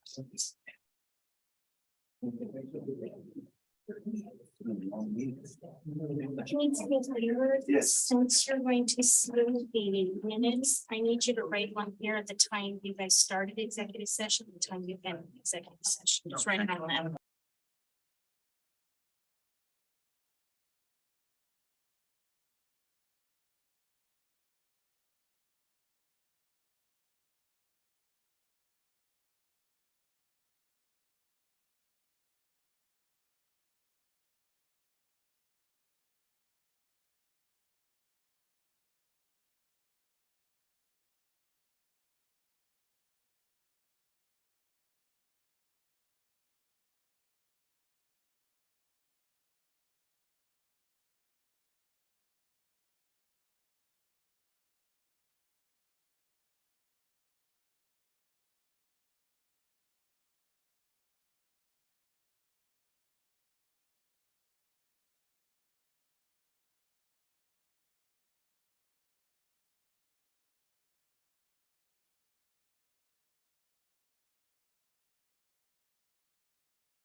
Is.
No, the internet goes off and I don't know my big stuff, so. I'm actually close it, so I can turn myself.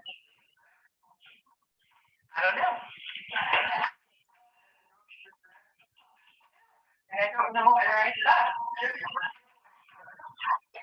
Are you still there? I am, and the Zoom just came back up on my computer. Okay,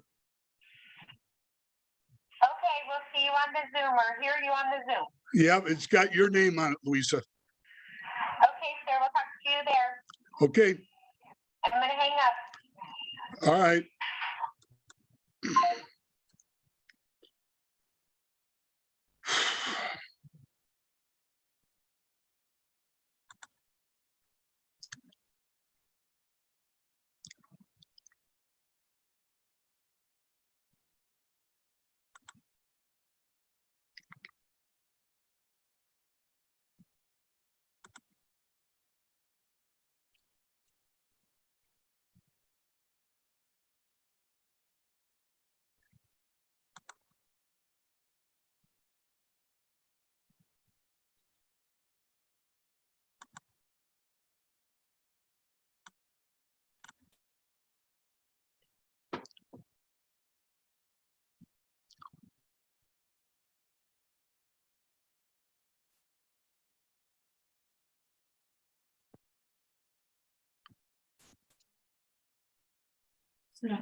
Okay, so we are reconvening, let me just pull up my agenda.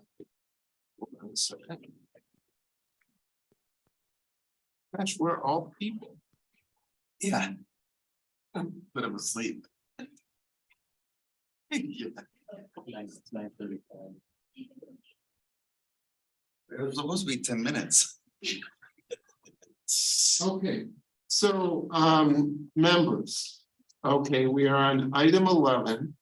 And the action discussion, part A, the action regarding the superintendent year-end performance evaluation for the 2022, 2023 school year. Now, based on the CBI estimate, I will poll each of you for a score, a composite score, as we agreed to, with a 1 being excellent or outstanding and a 5 being unsatisfactory. Is that correct? Yes, correct. Okay, thank you. And so I will begin, and then the actual score, Ms. Brown, will be the arithmetic average. Okay, but you will record each member's. So, Mr. Garcia, we will start with you. Let me make sure I did it right, Chair. For the number, I have 6. It can only be between 1 and 5. Oh, so that it. One being the best. 1 being the best. Can you come back to me? Okay, we'll come back to you. Ms. Bosom. Yeah. For total 6. Can you give a 2.5? You can give whatever you want between 1 and 5. Okay, 2.5. Okay, I'm giving him a 1. okay, a 1. Mr. Ramirez, A 1. okay. Mr. Miglerino, 1, 1, okay. correct? 1, okay, and my score will be a 3.5. Okay, I'll go back to a 1. you're gonna go back to a 1. Yeah, 'cause I gave you the incorrect number. Okay, okay. Okay, Apologies. so I will, so we have that, and then Ms. Brown will record an average. That is item A. Item B is the superintendent performance pay.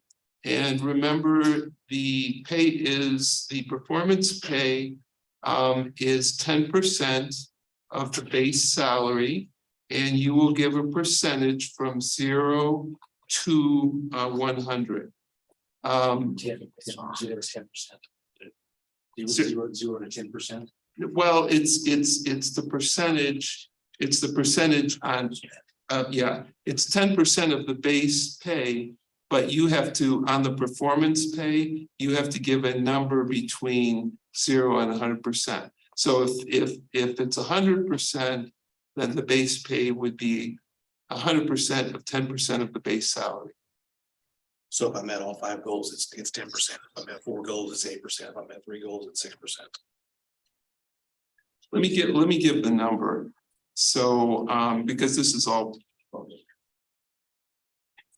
Let's just make sure we're clear. So, and I'm doing advanced math that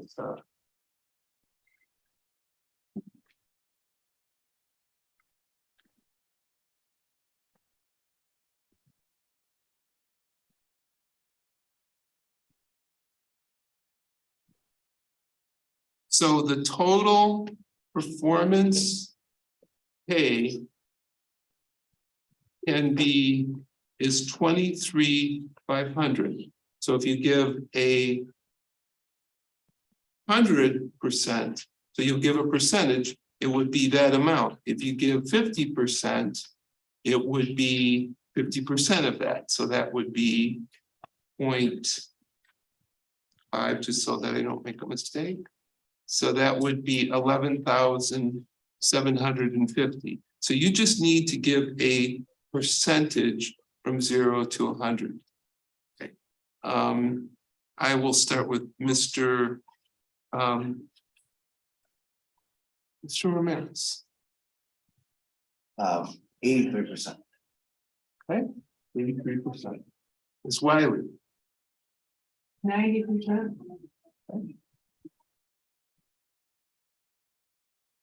Ms. Blizzard.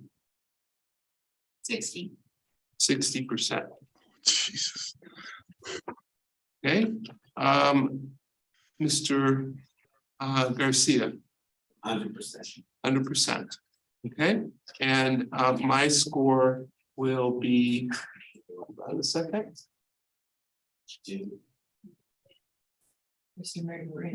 I know, I will get to, I will get to you, Mr. Miglerino. Okay, I will give I'm my, still awake. all right, yeah, don't go away. I will give my score consistent is 70%. And Mr. Miglerino? 95. 95, okay. All right, so we have all those. Ms. Brown, do you have any? Yes, is that just So just for clarification purposes, each one of the goals was worth 20% or was worth. So it's 5 times 2% equals 10% total. And so if you give me like an 83% or a 95, it's not possible because you can't meet a part of a goal. So I either met all 5 goals, or I met 3 goals, or I met 4 goals, and that's times the 2% allocated for each one of the goals. So if I met only one of them, it would be 2%. If I met 2 of them, it would be 4% base. If I met 3 of them, it's 6% of base. If I met 4 of them, it's 8% of base. If I met all 5 of them, it's 10% of base. That's the way it's laid out. But I think we can give that you've met part of the goal. Is that correct? In other words, it can be, I don't know if that's stipulated in the contract. That Mr. Trucka, when we worked that out, it was basically a 10% base. When he said whether I picked four goals or 5 goals, if I would have picked 4, it would have been 2.5% for each of the 4 goals to work out to 10%. So we're gonna have to go around the room again. That's fine. So I will start and I will say 80%. Okay. I'm sorry, Chairman, yes. So it's neither or, either you met it or you did not meet it. Yes. Okay. So if I met all 5 goals, it would be 10%, or as Dr. Pinger really said, it would be 100% met. Okay, so we gotta go in 20% increments then. Correct. Okay. All right.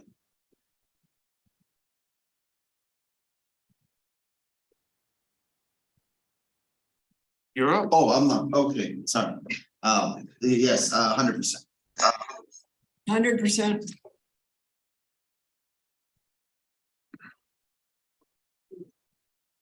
I am gonna go with 80%. 100%. And Mr. Miglerino? 100%. Okay, very good. So we have all of those scores in for Mrs. Brown and Ms. Brown, and I think we are set for adjournment. Actually, we have a motion. There's two motions. We have to make a motion to. So the first item is regarding the superintendent's year-end performance evaluation, and a motion needs to be entered to approve his summary year-end performance evaluation reflecting if he has or has not. So we need a motion. Has he met his goals or has he not met his goals? And obviously with your scores, so I just need a motion that he has met his goals. I move he met his goals. Okay. You'll second that, Mr. Garcia? Yes. Okay, all those in favor, please vote aye. Aye. Aye. Opposed? Okay, it appears to pass unanimously. Okay, second is superintendent performance pay. Please state the motion. The motion is to approve the designation of the performance pay of blank percent for the superintendent, reflecting the superintendent has achieved the approved goals for the 22-23 school. So do we need an average based on the? What percentage were you recommending? It's 10%. 10%. 10%. So it's 10%. 10%. Okay, would someone care to make that motion? I'll make that motion. Second. Okay, and there's a second. Okay, any further discussion at this hour? Okay, none, hearing none, all those in favor, say aye. Aye. Aye. Aye, okay, so moved. And I think now we are at the best part, which is adjournment. And I will make a motion to adjourn the meeting at what time is it? It is 9:46. 9:46. So I make one comment. Thank you again for tonight. Appreciate the feedback. Thank you. We don't always do everything right, but we can always continue to get better. So appreciate the feedback. Thank you, Dr. Bailey. Okay, you're very welcome. Thank you, Mr. Miglerino. All night. Thank you, Good guys. night. Hanging out.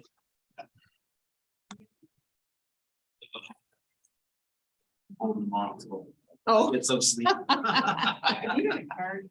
I do.